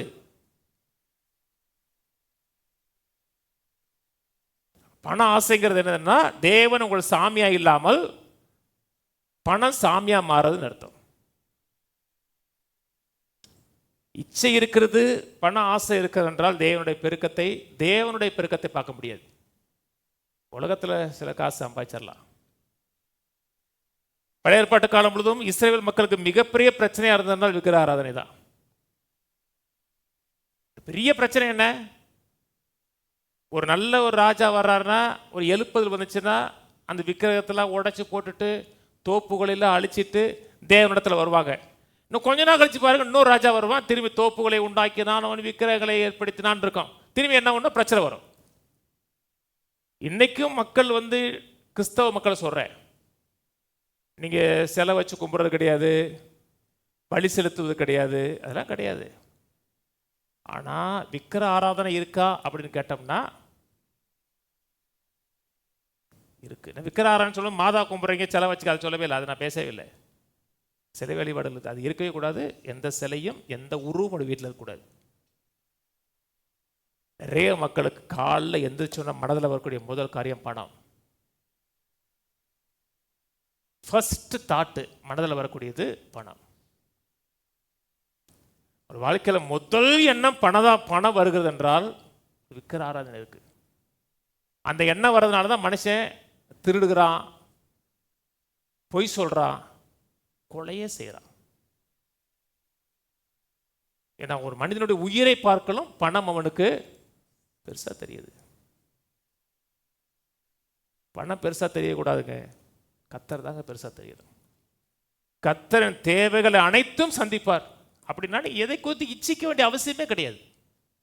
ஒருத்தர் நல்ல காரில் போகிறாரு, இந்த கார் நமக்கு இருந்தால் நல்லா இருக்குமே, வேணாம், அது பழைய காரு, புது கார் செஞ்சு வச்சுருக்காங்க ஷோரூமில்,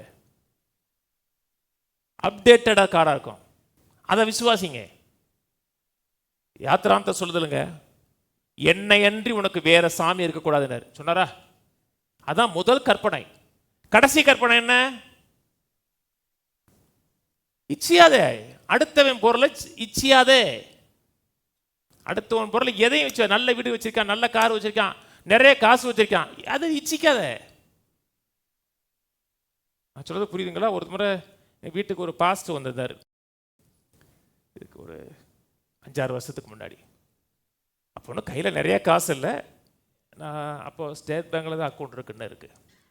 அப்போ சர்ச்சையெல்லாம் போய் பேங்க்கில் போய் ஒரு பணம் எடுத்துகிட்டு அந்த பாஸ்புக்கை ஃபில் பண்ணிட்டு வந்தேன். ஃபஸ்ட்டு அப்படியே டேபிளில் வச்சுட்டு போயிட்டு அவர் இதை பார்த்துட்டு, பாஸ்டர் 4 லட்சம் வச்சுருக்கீங்கன்னாரு. உனக்கு என்னையா நின்று 4 லட்சம் வச்சிருந்தா உனக்கு என்ன? அப்போ 4 லட்சம் தான் இருந்துச்சு, அது உனக்கு என்ன? நான் 4 லட்சம் வச்சிருக்கேன், 40 லட்சம் வச்சிருக்கேன், அது உனக்கு என்ன? மக்களுக்கு என்ன இவர் வச்சிருக்காரு, நாம கொடுக்கூடாதா? ஏன் கொடுக்கணும்? எது கொடுக்கணும்? அடுத்த வாரம் பேசுவோம் இதெல்லாம். ஏன் கொடுக்கணும்? எது கொடுக்கணும்? உங்களுக்கு பணம் தேவையா இருக்கா? நைனா, அப்பாட்ட காசு இருக்கு, அம்மாட்ட காசு இருக்கு, கொடுத்தான்னா எது கொடுக்கணும்? எதுக்கு உங்களுக்கு கொடுக்கணும்? உங்களுக்கு தேவன் இருக்கிறார்ல, அவர்கிட்ட போய் கேளுங்க. யாருடைய காசை இச்சிக்காதீங்க. நான் யாருடைய காசை இச்சிக்க மாட்டேன். கர்த்தர் தான் ஆதாரம். ஒரு முறை சொல்லுவோம், தேவனே எனக்கு பிரகாசமுள்ள மனக்கண்களை கொடுத்து இச்சை என்ன, இச்சை என்றால் என்ன என்பதை அறிந்து கொள்ள உதவி செய்யும். நான் ஒருபோதும் இச்சைக்கு இடம் கொடாமல் இருக்க உதவி செய்யும். ஆமென், ஆமென். லூக்கா 12:15. பின்பு அவர்களை நோக்கி, பொருளாசை குறித்து எச்சரிக்கைகள், ஏனெனில் ஒருவனுக்கு எவ்வளவு திரளான ஆஸ்தி இருந்தாலும் அது அவனுக்கு ஜீவன் அல்ல. எவ்வளவு கோடிக்கணக்கில் காசு இருந்தாலும் அது அவனுக்கு ஜீவன் அல்ல, வாழ்க்கை கிடையாது. அது நிறைவை ஏற்படுத்தி கொடுக்காது, சந்தோஷத்தை ஏற்படுத்தி கொடுக்காது, நிம்மதி ஏற்படுத்தி கொடுக்காது. ஒரு நிம்மதியும் நிறைவையும் ஏற்படுத்தி கொடுக்கிறது என்றால் கர்த்தருடைய உறவு, கர்த்தருடைய ஐக்கியம். அதை முதல்ல வச்சு பாருங்க. நான் சொல்றது புரியுதுங்களா? கோடிக்கணக்கில் காசு இருக்கு, யாரால வச்சிருக்கீங்க, ஒன்றும் அனுபவிக்கல, அது பாட்டி இருக்கு. சிலர் இருக்காங்க அப்படி அனுபவிக்க மாட்டாங்க. இந்த பக்கத்து ஊர் இருக்கு பார்த்தீங்களா, தலவாபுரம். தலவாபுரத்தில் பெரிய பெரிய பணக்காரன் இருப்பான், ஆனால் கிழிஞ்சு போன முண்டா பண்ணினோட ரோட்டில் போயிட்டு இருப்பான். அதில் 100கணக்கான ஓட்டைகள் இருக்கும். எதையும் அனுபவிக்கிறது கிடையாது. 2வது வருகை வரும். 2வது வருகையில் நீங்கள் அனுபவிக்காமல் வச்சுருந்த அத்தனை பொருளையும் அக்கினிக்குள்ளாக போகும். அக்கினிக்குள்ளாக போகும்போது அனுபவிக்காமல் வச்சுருவங்களுக்கு நிறைய குப்பை இருக்கும், உங்களுக்கு கொஞ்சம் குப்பை இருக்கும், அவ்வளோதான். பணம் வேணாம் சொல்லலை, பணம் அவசியமா? அவசியம். பணத்தை கர்த்தர் கொடுக்குறாரு. ஆனால் எண்ணங்களும் சிந்தைகளும் பணத்தின் மேல் இருக்கக்கூடாது, கர்த்தர் மேல் இருக்கணும். கர்த்தரோட நோக்கம், திட்டம் அதிலே இருங்க. பணம் சைடில் வரும். நான் எனக்கு தெரிஞ்சதை நான் சொல்கிறேங்க, நான் வாழ்கிறத சொல்கிறேன். எனக்கு பணத்தில் பெரிய ஸ்ட்ரகிள் இல்லை. நான் மட்டும் இல்லை, நிறைய மக்கள் பணத்தை கையாளக்கூடிய மக்களுக்கும் இதான் அவங்க பிரின்சிபலாக இருக்குது. ஒரு ஊழியக்காரர் இருந்தார், பரலோகம் போயிட்டார். நல்லா நிறைவான வாழ்க்கை வாழ்ந்தால் பரலோகம் போனார். அவரோட வாழ்க்கையில் நடுவில் ஒரு ஸ்ட்ரகிள் வந்துச்சுங்க. கிட்டத்தட்ட ஒரு 6 மாதம் அவருக்கு சுயநிலை இல்லாமல் இருந்தார். பெரிய ஊழியக்கார், சுயநிலவு டோட்டல் லாஸ் ஆயிடுச்சு. அப்படி படுத்த படிக்கையாக இருந்திருக்கிறாரு. அவர் எந்திரிச்சு அவர் பைக் ரைடெலாம் பண்ணுவார். பைக்கு எந்த சுவிட்சை ஆன் பண்ணால் பைக் ரைட் ஆகுன்னு கூட மறந்துருச்சு அவருக்கு. டோட்டலாக மெமரி லாஸ். அப்படி இருந்தும் கர்த்தர் திரும்பி அவர் கெயின் பண்ணி அதுக்கப்புறம் பல வருஷம் ஊழியம் செஞ்சார். அவர் 10 ஏரோப்ளேனை மற்றவங்களுக்கு கிஃப்டாக கொடுத்துருக்காரு. 10 டிவி 50 கொடுத்தாருன்னு சொல்லலங்க, 10 ஏரோப்ளேனை மற்றவர்களுக்கு கிஃப்டாக கொடுத்துருக்காரு. அவங்க பணத்தை முதல்ல பெருசாக நினைக்கல, ஆனால் கையில் காசு வச்சுருந்தாங்களா? கோடிக்கணக்கில் வச்சுருந்தாங்க. அந்த வாழ்க்கை வாழ்றதுக்கு தான் நான் சொல்லி கொடுக்குறேன். லூக்கா 16 போவோம். கையில் காசு இருக்கக்கூடாதுன்னு சொல்லலைங்க, காசு நிறையா இருக்கணுங்க. லூக்கா 16 போவோம், 10லேருந்தே வாசிப்போம். 10லேருந்தே. கொஞ்சத்தில் உண்மையுள்ளவன் அநேகத்திலும் உண்மையுள்ளவனாய் இருக்கிறான், கொஞ்சத்திலே அநீதி உள்ளவன் அநேகத்திலும் அநீதி உள்ளவனாய். இந்த கொஞ்சம் சொல்லும் போது எதை குறித்து சொல்றாரு? பணம். மேல பணத்தை பற்றி பேசுறாரு.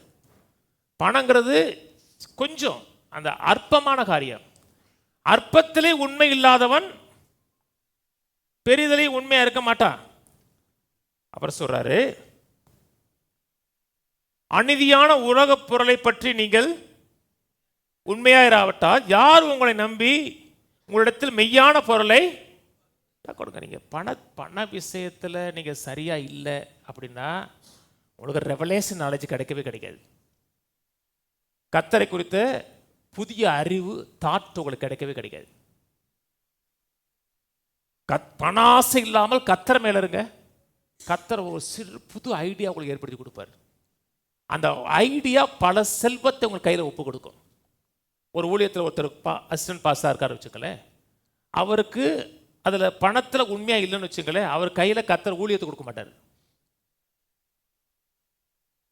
எல்லாத்தையும் டெஸ்டிங் என்னது? பணம். கல்யாணம் பண்றதுக்கு முன்னாடியே கூட அவன் பணத்தை எப்படி கையாளுறான்னு பாருங்க. பணத்தை கையாள தெரியாதவன் பொண்டாட்டியை கையாள மாட்டான். இது ரகசியம். பணம் தான் பெருசா தெரிஞ்சுன்னா அவனுக்கு பொண்டாட்டி எப்படி இருக்கும்? அற்பமா தெரியும். பொண்டாட்டி பெருசா தெரிஞ்சுன்னா பணம் எப்படி இருக்கும்? அற்பமா தெரியும். பொண்டாட்டிக்கா என்ன செலவழிப்பான், எனக்கு என் பொண்டாட்டி தான் முக்கியமா. சொல்றது புரியுதா? நான் ஒரு ரகசியத்தை சொல்லுகிறேன் உங்களுக்கு. பணத்தை எப்படி கையாளுறாங்க, பணத்தை எப்படி டீல் பண்றாங்க முக்கியங்க. பண ஆசையே இருக்கக்கூடாதுங்க. கர்த்தர் மேல ஆசை வைங்க, பணத்தை வச்சுக்கங்க. வாசிப்போம் கீழே. வேறொருடைய காரியத்தை நீங்கள் உண்மையுள்ளவர்களாக இராவிட்டால் உங்களுக்கு யாதொன்றை சொந்தமாக கொடுப்பவர் யார்?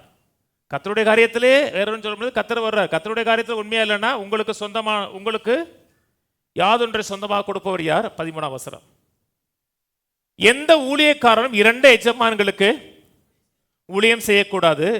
ஒருவனை பகைத்து மற்றவனை சிநேகிப்பான், அல்லது ஒருவனை பற்றி கொண்டு மற்றவனை அசட்டை பண்ணுவான். தேவனுக்கும் உலக பொருளுக்கும் ஊழியம் செய்ய உங்களாலே கூடாது. தேவனுக்கும் உலக பொருளுக்கும் ஊழியம் செய்ய ரெண்டுக்கும் வாழ முடியாது. ஒன்று தேவனுக்காக வாழணும், இல்லைன்னா பணத்துக்காக வாழணும். ரெண்டுக்காக வாழ நினைச்சிங்கன்னா அது முடியாதுன்னு சொல்லலை, கூடாதுன்னாரு. கஷ்டம் சொல்லலை, இம்பாசிபிள். நான் நீங்கள் 2 பேரையும் திருப்திப்படுத்த முடியாது. கர்த்தரையும் திருப்திப்படுத்த முடியாது, உலக பொருளுக்காக வாழ முடியாது. நடுவில் நிற்கிற ஆளாக இருப்பீங்க. யூதாஸ் அன்னைக்கு அந்த அம்மா உடச்சி ஊத்துறாங்க. நல்ல திரும்பிக்கிற பணம் இருக்கணுமா? பணம் எங்கே இருக்கணும்? பேங்க்கில் இருக்கணும், பீரோவில் இருக்கணும், பர்ஸில் இருக்கணும். இங்கே இருக்கக்கூடாது. உள்ளத்தில் சிந்தையில் இருக்கக்கூடாது. அது பாட்டுக்கு அங்கே எங்கே இருக்கணும், இருக்க வேண்டிய இடத்துல இருக்கணும். இதுக்குள்ளே போகவே கூடாது, எண்ணத்துக்குள்ளே போகக்கூடாது. அந்த அம்மா அந்த விலையேறப்பட்ட பரிமள தைலத்தை உடைச்சு ஊத்துறாங்க இல்லையா? உடைச்சு ஊத்துறன்னா இவனுக்கு சும்மா இருக்க முடியலங்க. உடைச்சு ஊத்துறது அந்த அம்மா, இவனுக்கு சும்மா இருக்க முடியல. உடனே சொல்றான், எதுக்கு வீண் செலவுங்கிறான். ஏன்னா நீங்க எதை முக்கியமாக கருதுகிறீர்களோ அதுக்கு நீங்க கவனம் செலுத்துவீர்கள். அவன் சொல்றான், இது ஏழையில் கொடுத்துடலாமே. அவன் யோவான் சொல்றான், ஏழையில குறித்து சிந்திக்கல, திருடனா இருந்தபடினாலும் சிந்திச்சான். அவனுக்கு முதல் காரியம் உடைச்சு ஊத்துனா 18. ஐயோ 30 லட்சம் ஆச்சே, 30 லட்சத்தை வீணாக்கி விட்டாலே. அது அப்படியே வித்திருந்தோம்னா பர்சுக்கு வந்திருக்கும். பர்சுல இருந்து ஒரு 1 லட்சம் தூக்கி இருக்கலாம். ஏன்னா அவனுக்கு கத்தர் மேல எண்ணம் கிடையாது, கத்தருடைய காரியங்கள் எண்ணம் கிடையாது. அடுத்து படுத்த 2-3 வசனம் கழிச்சு 30 வெள்ளிக்காசுக்காக அவரை காட்டி கொடுத்தான். ஏன்னா அவன் வைத்திருந்தது 2 எஜமானுக்கு ஊழியம் செய்ய முடியல. பணத்துக்காகவும் கத்தருக்காக அவனால் வாழ முடியல.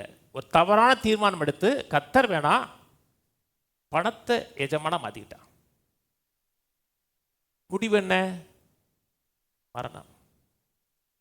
அதெல்லாம் சொல்ற பொருளாசை குறித்து எச்சரிக்கையா இருங்க. ரொம்ப முக்கியங்க. அழிச்சிருங்க பண ஆசை. பணம் முக்கியமா? முக்கியம். தேவன் முக்கியமா? முக்கியம். அந்த பாதையில் போங்க. பணம் பின்னாடி வரும். நல்லா கவனிங்க. சொல்லுவாங்க அந்த சர்ச்சில் பணத்தை பற்றி பேசுவாங்க. நான் பணத்துக்கு பின்னாடி போகணும் ஒரு பிரசங்கத்தோட பண்ணல இது வரைக்கும். கத்தருக்காக வாழுங்க, கத்தரோட நோக்கத்துக்காக வாழுங்க. யூதாஸ் ஏன் காட்டி கொடுத்தான் இயேசுவை? யூதாஸ் நினைச்சது என்னன்னா, அவன் நினைச்சது வேற. ஒரு பெரிய அரசியல் புரட்சி செய்கிறவராக இருப்பாரு. புரட்சி செஞ்சு ரோம சாம்ராஜ்யத்திலிருந்து மக்களை மீட்டுக் கொள்வாரு. மீட்டுக்கொண்டு அவர் புதிய கவர்மெண்ட் வரும்பொழுது நமக்கு மந்திரி சபையில் நமக்கு ஒரு மினிஸ்டர் போஸ்ட் கிடைக்கும். அந்த மினிஸ்டர் போஸ்ட் வந்துச்சுன்னா நிறைய காசு கிடைக்கும் அப்படி நினைச்சான். ஆனா அவன் நினைச்ச மாதிரி நடக்கல. அது ஒண்ணு அவரை காட்டி கொடுத்துட்டான். 2 எஜமானுக்கு ஊழியம் செய்ய முடியாது. உனக்கு கத்தர் இல்லாட்டா பணம். பணத்துக்காக வாழக்கூடாது, கத்தருக்காக வாழணும். கீழே 16 கீழே வாசிப்போம். 14 இவைகளெல்லாம் பொருளாசைக்காரராகிய பரிசேயர் கேட்டு அவரை பரியாசம் பண்ணினார்கள். 15 அவர் அவர்களை நோக்கி, நீங்கள் மனுஷர் முன்பாக உங்களை நீதிமான்களாக காட்டுகிறீர்கள், தேவனோ உங்கள் இருதயத்தை அறிந்திருக்கிறார். மனுஷருக்குள்ளே மேன்மையாக எண்ணப்படுகிறது, தேவனுக்கு முன்பாக. வேல்யூ சிஸ்டத்தை குறித்து பேசுறார். மனுஷன் சில காரியத்தை பெருசா நினைக்கிறான், தேவன் அதை பெருசா பார்க்கறதே கிடையாது. சொல்றது புரியுதுங்களா? மனுஷனுக்கு இன்னைக்கு எது பெருசு? பணம். கத்தர் பணத்தை பெருசா பார்க்கறதே கிடையாது. கத்தர் பெருசா பார்க்கறது தன்னுடைய உறவு, ஐக்கியம், நோக்கம், திட்டம். நோக்கத்தை நிறைவேற்றுவது கையில காசு. கவனிங்க, இவ்வளவுதான் காசு இருக்குன்னு சொல்லல. இங்க இருந்து நான் பாம்பே அனுப்புறேன்னு வச்சுங்களேன். உங்களை பாம்பே அனுப்புறேன்னா நிச்சயம் பஸ்ஸில் போங்கன்னு சொல்ல மாட்டேன். வேகமா போகணும்னா ஃப்ளைட் டிக்கெட் எடுத்து கொடுப்பேன். ஏன்னா நீங்க ட்ரெயினில் பஸ்ஸில் போயிட்டு ஒரு வாரம் கழிச்சு கொடுக்கல. எனக்கு என்னை குறித்து வேலை சீக்கிரமா நடக்கணும். நான் பாம்பே அனுப்புறேன்னா நிச்சயம் உங்களை ட்ரெயினில் அனுப்ப மாட்டேன். எதில் அனுப்பேன்? ஃப்ளைட்டில் அனுப்பேன். அமெரிக்காவுக்கு அனுப்புறேன்னா கப்பலில் அனுப்ப மாட்டேன். அப்போ நோக்கம் நிறைவேறுவதற்கு கையில் என்ன கொடுக்குறாரு? அது கேட்ட காசு கொடுக்குறாரு. நீங்க கப்பல்லையும் போனா ஃப்ளைட்லையும் போனா கத்தர் பிசினஸ் கிளாஸ் கூட போய்க்கோ. பிசினஸ் கிளாஸ்லாம் லைன்ல நிற்க வேண்டிய அவசியம் கிடையாது. அந்த மரியாதையே வேற, உங்களுக்கு கொடுக்குற ரெஸ்பெக்டே வேற. பிசினஸ் கிளாஸ் கூட போய்க்கோ. ஆனா பண ஆசை உள்ளவனா இருக்கக்கூடாது. மக்கள் ஏன் பணம் முக்கியம், பணத்தை பெருசா பார்க்குறாங்கன்னா, எல்லாம் கவனிங்க, நிறைய பேசுவோம். இப்போதான் ஆரம்பிச்சிருக்கிறோம். மக்களுக்கு பணத்தை பெருசா பார்க்குறாங்கன்னா, தங்களுக்கு வேண்டி எல்லாமே பணம் ஏற்படுத்தி கொடுக்கணும்னு நினைக்கிறாங்க. பணம் இருந்தா போதும், நான் என்ன நாளும் செஞ்சிருவேன். ஏன்னா அவங்களுக்கு கத்தரை பார்க்க முடியல, கத்தரை பார்க்கல, கத்தருடைய சத்தத்தை கேட்கல. அதனால கத்தர் தேவைகளை சந்திப்பாரான்னு நம்பிக்கை இல்லை. ஏன்னா பார்க்கல, கேட்கல, உணரலை. அதனால அவர் தேவைகளை சந்திப்பாரான்னு நம்பிக்கை இல்லை. ஆனா பணம் இருந்துச்சுன்னா எல்லா தேவைகளும் சந்திக்கப்படும் நினைக்கிறாங்க. அது பிசாசுடைய ஒரு மாய்மாலம். நினைக்கிறாங்க பணம் இருந்தா நான் எதையும் வாங்கிடுவேன். என்ன வாங்கி பாருங்க, என்ன மட்டும் வாங்கி பாருங்களேன் உங்களை படத்தை வச்சு. இம்பாசிபிள். நீங்கள் 10 லட்சம் கோடி ஆளாக இருந்தால் கூட என்னை நீங்கள் வாங்க முடியாது.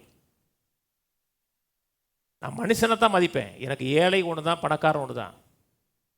உங்கள் பணத்தை பெருசாக நினச்சிங்கன்னா உங்களுக்கு உறவே கட் பண்ணிடுவேன். நான் சொல்கிறது புரியுதுங்களா? எனக்கு பணம் முக்கியம் இல்லை, என்னோட நோக்கம் திட்டம். கடைசி வாங்க மார்க்கு வாங்க. மார்க்கு 10. பணத்தை வச்சு எல்லாமே வாங்க முடியாதுங்க. உயிர் வாங்க முடியாது, சந்தோஷத்தை வாங்க முடியாது, சமாதானத்தை வாங்க முடியாது, நிறைய காரியம் பணத்தை வச்சு வாங்க முடியாது. ஆனால் பணம் முக்கியமா? முக்கியம். மார்க்கு 10 13ஆம் வசனத்திலிருந்து வாசிக்கிறேன். அப்பொழுது சிறு பிள்ளைகள் அவர் தொடும்படி அவர்களை அவரிடத்தில் கொண்டு வந்தார்கள். கொண்டு வந்தவர்களை சீசர்கள் அதட்டினார்கள். இயேசு அதை கண்டு விசனமடைந்து, சிறு பிள்ளைகள் என்னிடத்தில் வருகிறதற்கு இடம் கொடுங்கள், அவர்களை தடை பண்ணாதிருங்கள், தேவனுடைய ராஜ்யம் அப்படிப்பட்டவர்களுடையது. எவனாகிலும் சிறு பிள்ளையைப் போல் தேவனுடைய ராஜ்யத்தை ஏற்றுக்கொள்ளாவிட்டால் அவன் அதில் பிரவேசிப்பதில்லை என்று மெய்யாகவே உங்களுக்கு சொல்லுகிறேன் என்று சொல்லி அவர்களை அணைத்து கொண்டு அவர்கள் கைகளை வைத்து அவர்களை ஆசீர்வதித்தார். ஒரு சிறு பிள்ளைகள் வரும்பொழுது சொல்றாரு, சிறு பிள்ளைகளைப் போல தேவனுடைய ராஜ்யத்தை ஏற்றுக்கொள்ளாவிட்டால் அதில் பிரவேசிக்க முடியாது. சிறு பிள்ளைகள் என்ன? சிறு பிள்ளைகளுக்கு கம்ப்ளீட் ட்ரஸ்ட் இருக்கும். சிறு பிள்ளைகள் அவர்கள் யாரை சார்ந்திருக்கிறார்களோ அவர்கள் மேலே கம்ப்ளீட் ட்ரஸ்ட் இருக்கும். ஒரு மேலே ஒரு திண்டலில் குதிச்சு குதிரானா குதிக்க மாட்டான், தாவி விழுவான். ஏன்? ட்ரஸ்ட், நம்பிக்கை. இவர்கள் நம்மளை தாங்குவார்கள், நம்பிக்கை. அந்த நம்பிக்கை இல்லை என்றால் தேவனுடைய ராஜ்யத்தில் நீங்கள் பிரவேசிக்க முடியாது. கர்த்தரை முழுவதும் சார்ந்து கொண்டு கர்த்தருடைய ராஜ்யத்தில் தேவைகள் அனைத்து கர்த்தர் சந்திப்பார் நினைச்சீங்கன்னா தேவனுடைய ராஜ்யத்தில் நிறைவாக வாழ முடியும். கீழே பின்புன்னு சொன்னா தொடர்ச்சி. பின்பு அவர் புறப்பட்டு போகையில் ஒருவன் ஓடி வந்து அவருக்கு முன்பாக முழங்கால் படியிட்டு, நல்ல போதகரே, நித்திய ஜீவனை சுதந்திரித்துக் கொள்ளும்படி நான் என்ன செய்ய வேண்டும் கேட்குறான். அவனுக்கு சில கிரிகளை செஞ்சிருக்கிறான். சில கிரிகளை செஞ்சு அவன் நித்திய ஜீவனை சுதந்திரிக்க விரும்புகிறான். அவன் சொல்றான், நல்ல போதகரே, நித்திய ஜீவனை சுதந்திரிக்க நான் என்ன செய்யணும் சொல்றான். நான் நல்லவன், நீர் நல்லவர் தான், அதனால நித்திய ஜீவனை சுதந்திரித்துக் கொள்வதற்கு நான் சில காரியங்கள் செய்கிறேன், மேலும் என்ன காரியங்கள் செய்யணும்னு கேட்கிறான். நான் என்ன செய்யணும் கேட்கிறான். அடுத்து 18. அதற்கு இயேசு, நீ என்னை நல்லவன் என்று சொல்வானே, தேவன் ஒருவர் தவிர நல்லவன் ஒருவனும் இல்லை. இதில் நிறைய அர்த்தம் இருக்கு. நல்லவன் இல்லை என்றால் இவன் அவரை பார்த்தது தேவனா பார்க்கல, ஒரு போதகரா பார்த்தான். மனுஷன் யாருமே நல்லது கிடையாது, ஆனால் இவர் தேவன். ஆனால் இவர் நல்லவர், அவன் நல்லவன் கிடையாது. நான் சொல்றது புரியுதுங்களா? அவனுடைய எண்ணங்களையும் சிந்தைகளையும் அவர் சரிப்படுத்த விரும்புகிறார். அநேக மக்கள் நினைக்கிறாங்க, நான் நல்லவனாக இருக்கிறதுனால, நான் நல்ல செயல்கள் செய்கிறதுனால நான் நித்திய ஜீவனை சுதந்திரித்துக் கொள்ளணும்னு நினைக்கிறாங்க. நீங்க எத்தனை பேர் நல்லவங்க?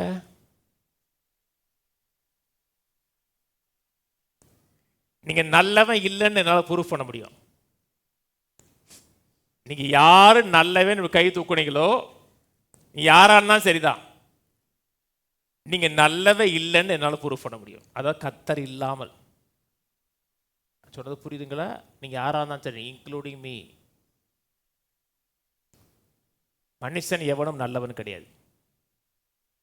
நான் நற்கிரியில் செய்கிறதுனால நான் பரலோகம் போயிடலாம், நான் நற்கிரியை செய்யலாம், நித்திய ஜீவனை சுதந்திரித்துக் கொள்ளலாம் நினைச்சீங்கன்னா நீங்க தவறுபடுகிறீர்கள். நாம் செய்கிற செயல் அல்ல, அவருடைய செய்கிற செயலை நான் விசுவாசிக்கிறேன். கீழே வாசிப்போம். விபச்சாரம் செய்யாதிருப்பாயாக, கொலை செய்யாதிருப்பாயாக, களவு செய்யாதிருப்பாயாக, வஞ்சனை செய்யாதிருப்பாயாக, உன் தகப்பனை உன் தாயின் கனம் பண்ணுவாயே என்கிற கற்பனைகளை அறிந்திருக்கிறாயே. அறிந்திருக்கிறாய்னா அறிந்தது மட்டுமல்ல, அதுல வாழ்றாவே. அதாவது மனிதனுக்கும் அவனுக்கும் உள்ள உறவுல கரெக்டா இருக்கான். இதுல கற்பனை முழுவதும் சொன்ன கற்பனை முழுவதும் தேவனுக்கும் மனுஷனுக்கும் உறவை பற்றி பேசவே இல்லை. மனிதனுக்கும் மனிதனுக்குள்ள உறவுல பெர்ஃபெக்டா இருக்கான். விபச்சாரம் பண்ணல, கொலை செய்யல, களவு செய்யல, பொய் சாட்சி சொல்லலை, தகப்பனையும் தாயும் கனம் பண்ணுறான். எல்லாமே மனிதனுக்கும் அவனுக்குள்ள உறவுல அவன் பெர்ஃபெக்ட், நல்ல மனுஷன். ஆனால் தேவனுக்கும் அவனுக்கும் உறவு இருக்கான கடை கிடையாது. அந்த உறவுக்குள்ள அவனை கொண்டு வர விரும்புகிறார். கவனிக்க, கர்த்தர் சர்வ ஞானிங்க, எப்படி கொண்டு போகணுமோ கொண்டு போகிற விரும்புகிறார். ஏன்னா ஒரே தேவன் என்னை அன்றி அந்த தேவனுக்குள்ள அந்த உறவுக்குள்ள கொண்டு போக விரும்புகிறார். கீழே அதற்கு அவன், போதகரே, இவைகள்லாம் சிறுவயது முதல் கை கொண்டிருக்கிறேன் என்றான். இயேசு அவனை பார்த்து, அவனிடத்தில் அன்பு கூர்ந்து உன்னிடத்தில் ஒரு குறை உண்டு. அவனிடத்தில் அன்பு கூறுகிறாரு, அவனிடத்தில் ஒரு குறை உண்டு. மற்ற ஆட்களோட நல்லா நடந்திருக்கிறான். இந்த இடத்துல சொல்லப்பட்டிருக்கிறது, ஓடி வந்து அவருக்கு முன்பாக ஓடி வர்றான், முழங்கால் படிட்டு நான் நித்திய ஜீவனை சுதந்தரிக்க என்ன செய்யணுங்கிறான். அவனுக்குள்ள ஒரு வாஞ்சை இருக்கிறது, ஒரு உந்துதல் இருக்கிறது. தேவனோட காரியங்களில் தேவனோட கட்டளைகள்லாம் கை கொள்ளணும்னு நினைக்கிறான். ஓரளவுக்கு அவன் கை கொண்டு வருகிறான். இயேசுடைய போதனைகளை அவன் கேட்டிருக்கிறான். மற்றவங்க போதிச்சவாறு போதிக்கலை. அதனால் ஒரு நல்ல போதகர் இவர். நம்ம சில காரியங்களை இது வரைக்கும் செஞ்சுட்டு வந்துகிட்டு இருக்கோம். இவர்கிட்ட போனோம்னா இன்னும் சில காரியங்களை அவர் சொல்லிக் கொடுப்பார், நல்லா போதிக்கிறார். அதனால் அந்த நம்மை செய்கிறதோட மேலும் அவர் 2-3 காரியம் சொல்லுவார். அதை செஞ்சிட்டோம்னா அவன் நித்திய ஜீவனை சுதந்தரிக்கலாம் நினைக்கிறான். சொல்றது புரியுதுங்களா? அவனுடைய நோக்கம் என்ன? அவன் இதுவரை செய்கிறதுல ஒரு திருப்தி ஏற்படலை. இதனால மட்டும் நம்ம நித்திய ஜீவனை சுதந்தரிக்க முடியாது. இன்னும் அவர் 2-3 காரியம் சொன்னாருன்னா அதை செஞ்சிட்டோம்னா பெர்ஃபெக்ட் ஆயிரலாம், நித்திய ஜீவனுக்குள்ள போயிடலான்னு கேட்குறான். வாசிப்போம். இயேசு அவனை பார்த்து அவனிடத்தில் அன்பு கூர்ந்து, உன்னிடத்தில் ஒரு குறை உண்டு. நீ போய் உனக்கு உண்டானவையெல்லாம் விற்று தரித்திரருக்கு கொடு, அப்பொழுது பரலோகத்தில் உனக்கு பொக்கிஷம் உண்டாயிருக்கும். பின்பு சிலுவை எடுத்துக்கொண்டு என்னை பின்பற்றி வானர். அவன் நினைச்சது 2-3 காரியம் சொல்லுவார். அதை செஞ்சுட்டு நித்திய ஜீவனை அப்படியே செயல்லே வாங்கலாம் நினைக்கிறான் அவன். ஆனால் அவை எதிர்பார்க்காத ஒரு பதிலை சொல்றார். ஏன் சொல்றார் என்றால், யூதாஸ் காரியத்தை எதில் தவறினானோ அதிலிருந்து இவனை மீட்க விரும்புகிறார். யூதாஸ் காரியத்தில் எதில் தவறுனா? பணத்தில் தவறுனா. இவனுக்கு நிறைய இவன் சாதாரண கிடையாது. இவனை மற்ற சுவிஸ் சொல்லப்பட்டிருக்கு, மிகுந்த செல்வந்தவன். யூதாஸ் காரியத்தை எதில் மிஸ் பண்ணானோ அதிலிருந்து இவனை வெளியே கொண்டு விரும்புகிறார். கவனிங்க, இயேசு இவனிடத்தில் மட்டும் எல்லாவற்றையும் விட்டுட்டு என் பின்பற்றிவான்னு சொல்லலை. பலர்கிட்ட சொல்லியிருக்காரு. பேதுருட்ட சொன்னார், யோவான்ட்ட சொன்னார், சில சீசர்களை மீன் பிடிக்கிறத பார்த்து சொன்னார், இதை விட்டுட்டு பின்னாடி வானார். அவர்கள் அதை எல்லாம் விட்டுட்டு வந்தாங்க. தொழிலை விட்டாங்க, உறவை விட்டாங்க, அந்த தொழில் செய்கிற அத்தனை சகாக்களோடையும் விட்டுட்டு ஆண்டவரை பின்பற்றினால. கவனிங்க, ஆனால் ஆண்டவர் இந்த இடத்துல ஒரு பாவர்ட்டி வாவ் எடுக்க சொல்லலை, தரித்திர சபதம் எடுக்க சொல்லலை. வாழ்நாள் முழுக்க பணமே இருக்கக்கூடாது, நான் ஏழையாக தான் இருப்பேன், அப்படி ஆண்டவர் சொல்லவே இல்லை. சகை வீட்டுக்கு ஆண்டவர் போனார். சகையும் சொல்கிறான், என்னுடைய நான் தப்பாக சம்பாதிச்சதில் பாதி காசு கொடுக்குறேன்னாரு. கர்த்தர் அப்படி இல்லை, முழு காசு கொடுன்னு சொல்லவே இல்லை. பாதி காசு கொடுக்குறான், அவ்வளோதான். ஏன்னா எடுத்ததில் அவ்வளோதான், கட்டாப்பான காசு கொடுத்துறேன், முழு காசு சத்தோல கொடுக்க சொல்லலை. சொல்றது புரியுதுங்களா? ஆனால் இவன்கிட்ட ஏன் சொன்னார் என்றால், அவன் சொன்ன வார்த்தையின் அடிப்படையில் இவனுக்கு கர்த்தரை பார்க்கலும் பணத்தின் மேலே ஒரு ஆசை இருக்கிறது என்பதை அறிந்து தான் அவனுக்கு சொல்றார். அதுலேருந்து வெளியே வருவதற்கு ஒரே வழி, எனக்கு தேவன் யார் என்பதை அறிந்து கொள்ளணும். எனக்கு பணம் தேவன் அல்ல, சொத்து தேவன் அல்ல, தேவன் தான் என் தேவன் என்று அறிந்து கொள்ளணும். சொன்னது புரியுதுங்களா? பண ஆசையிலிருந்து வெளியே வரணும் என்றால் எனக்கு 2 எஜமான் இருக்கக்கூடாது, எனக்கு ஒரே ஒரு எஜமான் தான் இருக்கணும். இவன்கிட்ட தான் சொல்றாருங்க. இவனை அப்படியே அம்போன்னு விட மாட்டாரு. கீழே ஃபுல்லாக படிப்போம். விட்டுட்டு வாண்டாரு. அப்போது பரலோகத்தில் உனக்கு மிகுந்த பரலோகம் இருக்கா, பொக்கிஷமும் இருக்கு, இதெல்லாம் இருக்கு, அதெல்லாம் உண்டாங்கிறாரு. கீழே 22, அவன் மிகுந்த ஆஸ்தி உள்ளவனாக இருந்தபடினா அந்த வார்த்தையை கேட்டு மனமடிந்து துக்கத்தோடே போயிட்டான். அவன் அவரை பின்பற்றலை. ஏன் பின்பற்றலைன்னா, அவனுக்கு பணமே எனக்கு போதும்னு நினைக்கிறான். இவ்வளோ காசை என்னால் விட்டுட்டு வர முடியாது, எனக்கு பணம் தான் முக்கியம் அப்படின்னு போயிட்டான். அவன் அவன் அவற்றை சில காரியம் கேட்டிருக்கலாம். நான் விட்டுட்டு வந்தால் என்ன கொடுப்பீங்கன்னு கேட்டிருக்கலாம் இல்லையா? அது கேட்கவே இல்லை.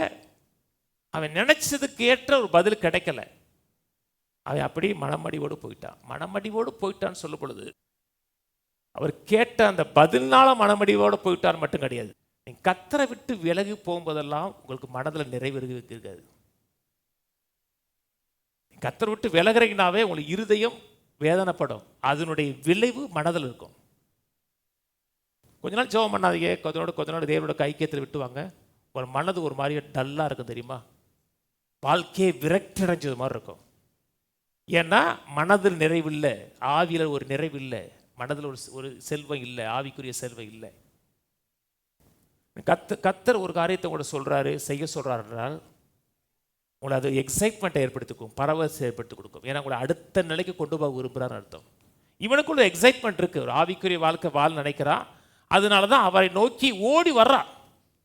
அவன் கெட்டவன் கிடையாது, நல்ல மனுஷங்க அவன். ஏன்னா உறவுக்குள்ள ரொம்ப கரெக்டாக இருக்கான். ஓடி வந்தபோது கர்த்தர் சொல்கிறாரு, செல்வத்தெல்லாம் கொடுக்குறாரு. நல்லா கவனி, அவனுடைய நிலைகளை நினைச்சு பாருங்க. அவன் கொஞ்சம் சேவிங்ஸ் சிறுக சேர்த்து பேங்க்கில் பணம் போட்டவன் கிடையாது. அவன் மிகுந்த செல்வந்தன், கோடிக்கணக்கான பணம் இருக்கு. அவன்கிட்ட கர்த்தர் சொல்றாரு, எல்லாத்தையும் விட்டுட்டு வா. அவன் அவரை தெய்வமா பார்க்கல, மேசியாவா பார்க்கல. அவன் அவரை எப்படி பார்த்தா? ஒரு போதகரா பார்த்தான். ஆனால் கர்த்தர் அவனுக்குள்ள இருக்கிற அந்த நம்பிக்கை மாத்திர விரும்புகிறார். பணத்தை நம்பிக்கையாக வச்சிருக்கிறான், பணத்தை ஆதாரமாக வச்சிருக்கிறான், பணம் தான் தனக்கு வேண்டிய அனைத்தையும் கொடுக்க நினைக்கிறான். அந்த நம்பிக்கையிலிருந்து எடுக்கிறதுக்காக கர்த்தர் சொல்றாரு, எல்லாத்தையும் விட்டுட்டு என்னை ஃபாலோ பண்ணி வாண்டாரு. நீங்கள் அவரை ஃபாலோ பண்ணி வந்தீங்கன்னா ஒரு நாள் ஏழையாக இருக்க மாட்டேங்க. பிசாசு என்ன சொல்லுவா? ஏன் அவளை விட்டுட்டு போனால் என்ன ஆகும்? உனக்கு பிஸ்னஸ் இருக்குது, வியாபாரம் இருக்குது, இவ்வளோ இவ்வளோ பணம் அங்கேயும் கொடுக்க வேண்டியிருக்கு, உனக்கு சமுதாயத்தில் நல்ல அந்தஸ்து இருக்குது, அந்த கிளப்பில் மெம்பராக இருக்கிற, இந்த கிளப்பில் மெம்பராக இருக்கிற, இதெல்லாம் விட்டுட்டு போனால் உலகத்தில் காசு இல்லைன்னா எவன் மதிப்பான்? நாய் கூட மதிக்காது அப்படின்னு இருப்பான். உடனே மனைவடிவோடு போய்தான் இருக்கு. கீழே வாசிப்போம்.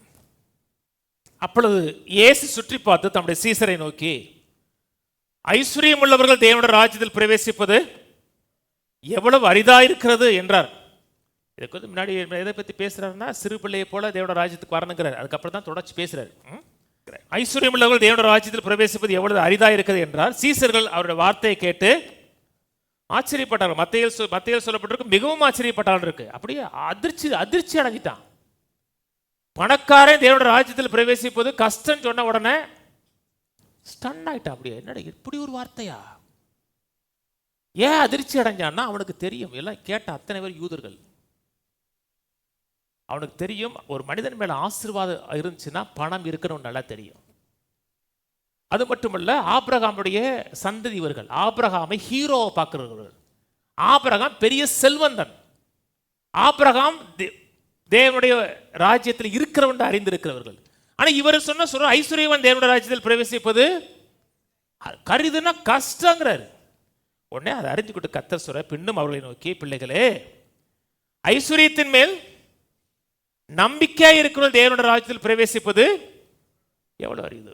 ஐஸ்வர்யவான் சொல்லல, ஐஸ்வர்யத்தின் மேல ட்ரஸ்ட் பண்றது, ஐஸ்வர்யத்தை நம்பிக்கை வச்சிருப்பது, ஐஸ்வர்யத்தை தன் ஆண்டவராக வச்சிருக்கிறவர்கள் தேவனுடைய ராஜ்யத்தில் பிரவேசிப்பது எவ்வளவு அரிதினர்.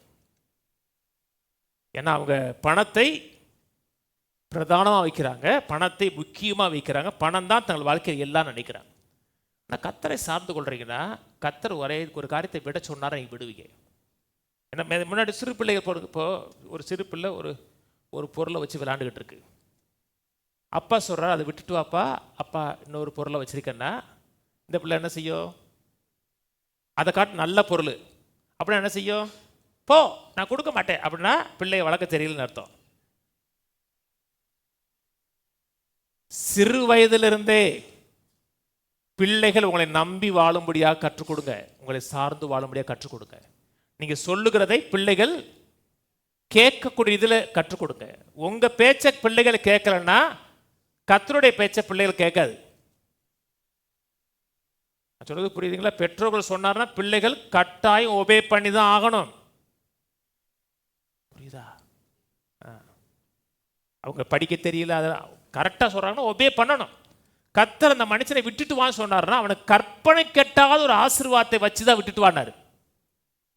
அவன் வாழ்க்கையிலேயே அனுபவிக்க முடியாத கற்பனை கெட்டாத ஒரு ஆசீர்வாதத்தை ஒரு வாழ்க்கையை கொடுப்பதற்காக தான் விட்டுட்டு வான. கர்த்தரை விட்டுட்டு வான்னு சொல்லும்போது அவங்க தரித்திரனா இருக்க விரும்ப மாட்டாருங்க. அவரை சார்ந்து வாழக்கூடிய ஒரு நிறைவை கொடுக்க விரும்புகிறார். அப்ப பேதுரு கேட்கிறார், நாங்க எல்லாத்தையும் விட்டு வந்தோமே, அவன் விட்டு வர சொன்னாரு, அவனை போலதான் என்னையும் சொன்னீங்க, போட்டை விட்டுட்டு வா, அப்பா அம்மா விட்டுட்டு வா, நாங்க விட்டு வந்தோம், எங்களுக்கு என்ன கிடைக்குங்கிறான். இதே கேள்வி அவன் கேட்டிருக்கலாம்ல. எனக்கு பேதுரு ரொம்ப பிடிக்குங்க. ஏன் தெரியுமா? எல்லாத்தையும் கேள்வி கேட்பாரு. ஒரு காரியம் புரியலையா கம்முன்னு போகக்கூடாது, கேட்கணும். பேதுரு கேட்டதுனால தான் நிறைய கேள்வி பதில் இருக்கு பைபிள்ல. உடனே பேதுரு கேட்கிறார், எங்களுக்கு என்ன கிடைக்குங்கிறாரு. மத்தேயுவில் சொல்லப்பட்டிருக்கு, ராஜ்யம் வரும் பொழுது 12 கோத்திரத்தையும் சிங்காசனத்தில் உட்கார்ந்து ஆளுவீர்கள்ங்கிறார். மத்தேயுவில் சொல்றாருங்க, என்னை விட்டுட்டு வந்தீங்கள 12 கோத்திரத்தையும் சிங்காசனத்தில் உட்கார்ந்து நீ ஆளுவ, அது அவனுக்கு உண்டு. ஒரு பெரிய அரசாட்சியை ஒரு ஆளுகை அவனுக்கு ஏற்படுத்தி கொடுக்குறார். அது மட்டுமல்ல, மார்க் 10:28 அவள் பேதுரு அவரை நோக்கி, இதோ நாங்கள் எல்லாவற்றையும் விட்டு உம்மை பின்பற்றினோமே என்று சொல்ல தொடங்கினான். இயேசு அவர்கள் பிரதியுத்தரமாக, என் நிமித்தமாகவும் சுவிசேஷ நிமித்தமாவது வீட்டையாவது சகோதரையாவது சகோதரிகளையாவது தகப்பனையாவது தாயாவது மனைவியாவது பிள்ளையாவது நிலங்களை விட்டவன் எவனும்னா அந்த பணக்காரன் தான். எவனும் வாழ்க்கையில பிச்சைக்காரனா இருப்பான் சொல்லல, விட்டுட்டியா அவ்வளவுதான் முடிச்சு சொல்லல. இம்மையிலேயே துன்பங்களோட நூறத்தனையான வீடுகளையும் சகோதரிகளையும் தாய்களையும் பிள்ளைகளையும் நிலங்களையும் மறுமையிலே நித்திய ஜீவனை அடைவான் என்று மெய்யாகவே உங்களுக்கு இந்த வாழ்க்கையிலேயே 100 மடங்கு திருப்பி கொடுப்பேன்.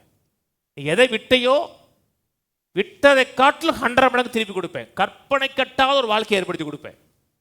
ஏன் விட்டவன் சொல்லும் பொழுது பணத்தின் மேல அந்த ட்ரஸ்ட்டை விடுறவன்.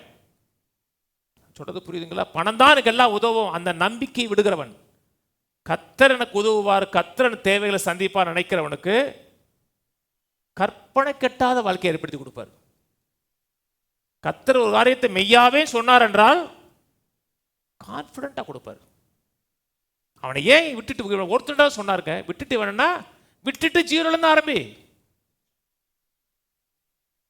அவனை எப்படி உயர்த்துகிறேன் பார். சொல்றது புரியுதுங்களாங்க? நிறைவு பொருளாதார பெருக்க வருவதற்கு முதல் தடை கர்த்தரை கனப்படுத்தாமல் இருப்பது. 2வது தடை பண ஆசை. பணம் தான் ஆசை. கட்டுப்போட்டு அப்படியே வைக்கணும். அன்னைக்கெல்லாம் ஒருத்தர் சொன்னாங்க, எனக்கு பணத்தை என்ற சத்தத்தை கேட்டா பிடிக்குன்னாங்கட்ட. எனக்கு என்றதே பிடிக்காது. பணத்தை எண்ணி கட்டு போடுறது பிடிக்காது. வேற வழியில் கட்டு போடுறோம், ஆனால் அது ஒரு வேலையா, இது ஒரு வேலையா? கர்த்தரை பெருசா நம்பி வருங்க. கர்த்தரை தான் உங்க வாழ்க்கையில் ஆதாரமா வச்சு வாருங்க. எல்லாருக்கும் 100 மடங்கு பணம் கொடுப்பேன் சொல்லலை. என் நிமித்தமாவது சுவிசேஷ நிமித்தமாவது தேவனுடைய ராஜ்யத்துக்காக தேவனுடைய நோக்கத்துக்காக பணத்தை பெருசா நினைக்காமல் கர்த்தரை பெருசா நினைக்கிறவனுக்கு கர்த்தர் 100 மடங்கு இம்மையிலே கொடுப்பார். நான் விட்டு வந்தேன் வான்னாரு, விட்டுட்டு வந்தேன். சில உறவுகள்லாம் அப்ப என்னை எதிர்த்தாங்க, என்னை நேசித்த உறவுகளை எதிர்த்தாங்க. எல்லாத்தையும் விட்டு வந்தேன். நான் விட்டு வந்தேன்னா விட்டுட்டு வந்தேன். ஆனால் நான் விட்டு வந்ததை காட்டிலும் இன்னைக்கு நான் இன்னைக்கு அனுபவிக்கிற கோடி மடங்கு அதிகம். நான் விட்டு வந்தேன் பார்த்தீங்களா? விட்டது நத்திங். ஆனால் இன்னைக்கு அனுபவிப்பது அதை காட்டிலும் கோடி மடங்கு அனுபவிக்கிறேன். இன்னைக்கு ஒரு பாஸ்டர், ஒரு ஏஜி பாஸ்டர் தூத்துக்குடி பக்கத்தில் பசங்க பிரசங்கத்தை கேட்கறதுக்கு ரொம்ப பிடிக்கும் பாஸ்டர். நீங்கள் எப்படி 2003 வந்தீங்கன்னா நானும் 2003 தான் வந்தேன். வசனத்தை விட்டு வெளியே போகாமையே கொண்டு போறீங்க, ரொம்ப பிடிக்கிறார். பல போதகர்கள் பிரசங்கத்தை கேட்குறாங்க. ஒரு காலத்தில் பேசுவதற்கு தயங்கின ஆளு நான். கர்த்தர் சில காரியத்தை கொடுக்க சொல்கிறாருன்னா கொடுக்க எதையோ ஒன்று கொடுக்க விரும்புகிறான்னு அர்த்தங்க. அன்னைக்கு ஆபிரகாமுக்கு ஈசாக்கு பொக்கிஷம் மாதிரி தெரியுமா, கொடுன்னாரு. கொடுத்தாடா, கொடுக்க வில்லிங்கா இருந்தான். ஆபிரகாமே கர்த்தர் அன்னைக்கு பெரிய மேன்மையாக வச்சார். கர்த்தரோட நிறைவாக வாழ விரும்புகிறார், ஐஸ்வர்யமாக வாழ விரும்புகிறார். ஆனால் கர்த்தருக்கு கம்ப்ளீட்டாக கீழ்ப்படிங்க. அந்த கீழ்ப்படிதல்ல கர்த்தரை சார்ந்து கொள்ளுங்க. சின்ன சின்ன காரியத்திலே கீழ்ப்படியலைன்னா நாளைக்கு பெரிய காரியத்தை கீழ்ப்படிய முடியாது. கர்த்தரை முழுக்க சார்ந்து வாழுங்க. கர்த்தர் தான் ஆதாரம், கர்த்தர் தான் பாதுகாப்பு, கர்த்தர் தான் செல்வம். அப்படி வாழுங்க. ஒரு செல்வத்துக்கு தடையே இருக்காது. அப்படி செக் எழுதும் பொழுது 100 கோடி எழுதுனா கூட ஒன்று நல்லா கவனிச்சு பாருங்க. ஒரு சகோதரி சொன்னாங்க, ஒரு 2 மாதம் இருக்கும். நான் மணப்பாறை இருக்கு பார்த்தீங்களா, மணப்பாறையில் பேங்க்கில் ஒர்க் பண்ணுறாங்க. அன்றைக்கி சொன்னாங்க, பாஸ்டர் நான் ஒரு காணிக்கை கொடுக்க விரும்புகிறேன், சர்ச்சு லேண்டுக்கெலாம் கொடுத்துருக்காங்க, காணிக்கை கொடுக்க விரும்புகிறேன், எப்படி கொடுக்கணாங்க, சின்ன காசா பெரிய காசான்னு கேட்டேன். சின்ன காசுனா என் கணக்கில் அனுப்பிடுங்க, பெரிய காசுனா சர்ச்சு கணக்கில் அனுப்பிடுங்க. 50,000 கொடுக்குறேன், 50,000னா என் கணக்கில் வேணாம், 100 கணக்கில் கொடுக்கணும். அவங்க 100 கணக்கில் கொடுத்துட்டாங்க. 1 மாதம் கழிச்சு சொன்னாங்க, பாஸ்டர் அன்றைக்கி 50,000 கொடுத்தேன், 50,000 நான் சர்ச்சு கட்டுறதுக்குலாம் கொடுக்கல பாஸ்டர், நீங்கள் கொஞ்சம் பலவீனமாக இருந்தீங்கன்னு கேள்விப்பட்டேன், அதுக்காக தான் கொடுத்தேன். நீ கொடுத்த அடுத்த மாதமே கர்த்தருக்கு 10 மடங்கு படத்தை கொடுத்தாரு பாஸ்டர். நாங்கள் அந்த காசை எங்கே என்னென்னு அதில் காசு வரலையே என்னென்னு பாஸ்டர் நேரில் வந்து தாரினாங்க. நீ கர்த்தரை முழு இருதயத்தோடு நம்பி பாருங்க, கர்த்தருடைய அனுபவத்தை அனுபவிக்கலாம். நான் அனுபவித்து சொல்கிறேன், அனுபவிச்சவர்கள் மற்றவர்கள் சொன்ன சாட்சியாக வச்சு சொல்கிறேன். பண தட்டுப்பாடு இருக்காது, பண குறைச்சலே இருக்காது. அந்த வாழ்க்கை வாழ்வுக்காக சொல்கிறேன். மனதில் பணமே வரக்கூடாது, மனதில் கர்த்தர். அப்படி வாழ்ந்து பாருங்க, நிறைவு இருக்கும், குறைவு இருக்கவே இருக்காது. கர்த்தருடைய ஆசீர்வதிப்பார். எழுந்திருப்போம். பிதாவே உம்மை துதிக்கிறோம், ஸ்தோத்திரிக்கிறோம். உடைய வார்த்தைகளுக்காக நன்றி. உம்மை ஆதாரமாக வச்சு வாழுகிறோம். பணம் எங்களுக்கு ஆதாரம் அல்ல, நீரே எங்களுக்கு ஆதாரம். பணம் ஆசை இல்லை, கர்த்தர் மேல எனக்கு ஆசை இருக்கிறது. கர்த்தரோட நோக்கங்களை திட்டங்களை நிறைவேற்ற ஆசை இருக்கிறது. அந்த நோக்கங்களையும் திட்டங்களை நிறைவேற்ற எங்கள் கையில் செல்வத்தையும் நிறைவையும் கொடுத்து நடத்துவீராக. உடைய திட்டங்கள் நோக்கங்கள் வாழ்க்கையில் தடையில்லாமல் நடக்கட்டும். கர்த்தர் ஒருவர் மாத்திரம் எங்கள் வாழ்க்கையில் மகிமைப்படுவீராக, உயர்த்தப்படுவீராக. கேட்ட மக்களை ஆசீர்வதிக்கிறேன். அப்படியே கேட்டு விட்டு விடாமல் கர்த்தரை கனப்படுத்தக்கூடிய இருதயம், கர்த்தரை சார்ந்து வாழக்கூடிய இருதயம் வாழ்க்கையின் பங்காக மாறட்டும். ஆசீர்வதியும் இயேசு நாமத்தில் பிதாவே, ஆமென். கர்த்தராகிய இயேசு கிறிஸ்துவின் கிருபையும் பிதாவாகிய தேவனுடைய அன்பும் பரிசுத்தாவின் ஐக்கியமும் நம் அனைவரோடு கூட இன்றைக்கும் என்றைக்கும் கிறிஸ்துவின் வருகை மட்டும் இருப்பதாக. கர்த்தரோடு ஆசீர்வதித்து எல்லா தீமைகளுக்கு விலக்கி உங்களை காக்க கடவர். கர்த்தர் தம்முடைய தயவுள்ள முகத்தை உங்களை பிரகாசிக்க பண்ணி உண்மையில் கிருபையாயிருக்க கடவர். கர்த்தர் தம்முடைய முகத்தை பிரசன்னமாக்கி சமாதானம் கட்டளையிட கடவர். கர்த்தரோடு ஆசீர்வதித்து நல்ல சுகத்தோடு, பலத்தோடு, ஜீவனோடு, கர்த்தருடைய நோக்கங்களெல்லாம் நிறைவேற்றுவதற்கு செல்வத்தோடும் நிறைவான சுகத்தோடும் தீர்க்காயுசோடும் வாழ வைப்பாராக. ஆமென்.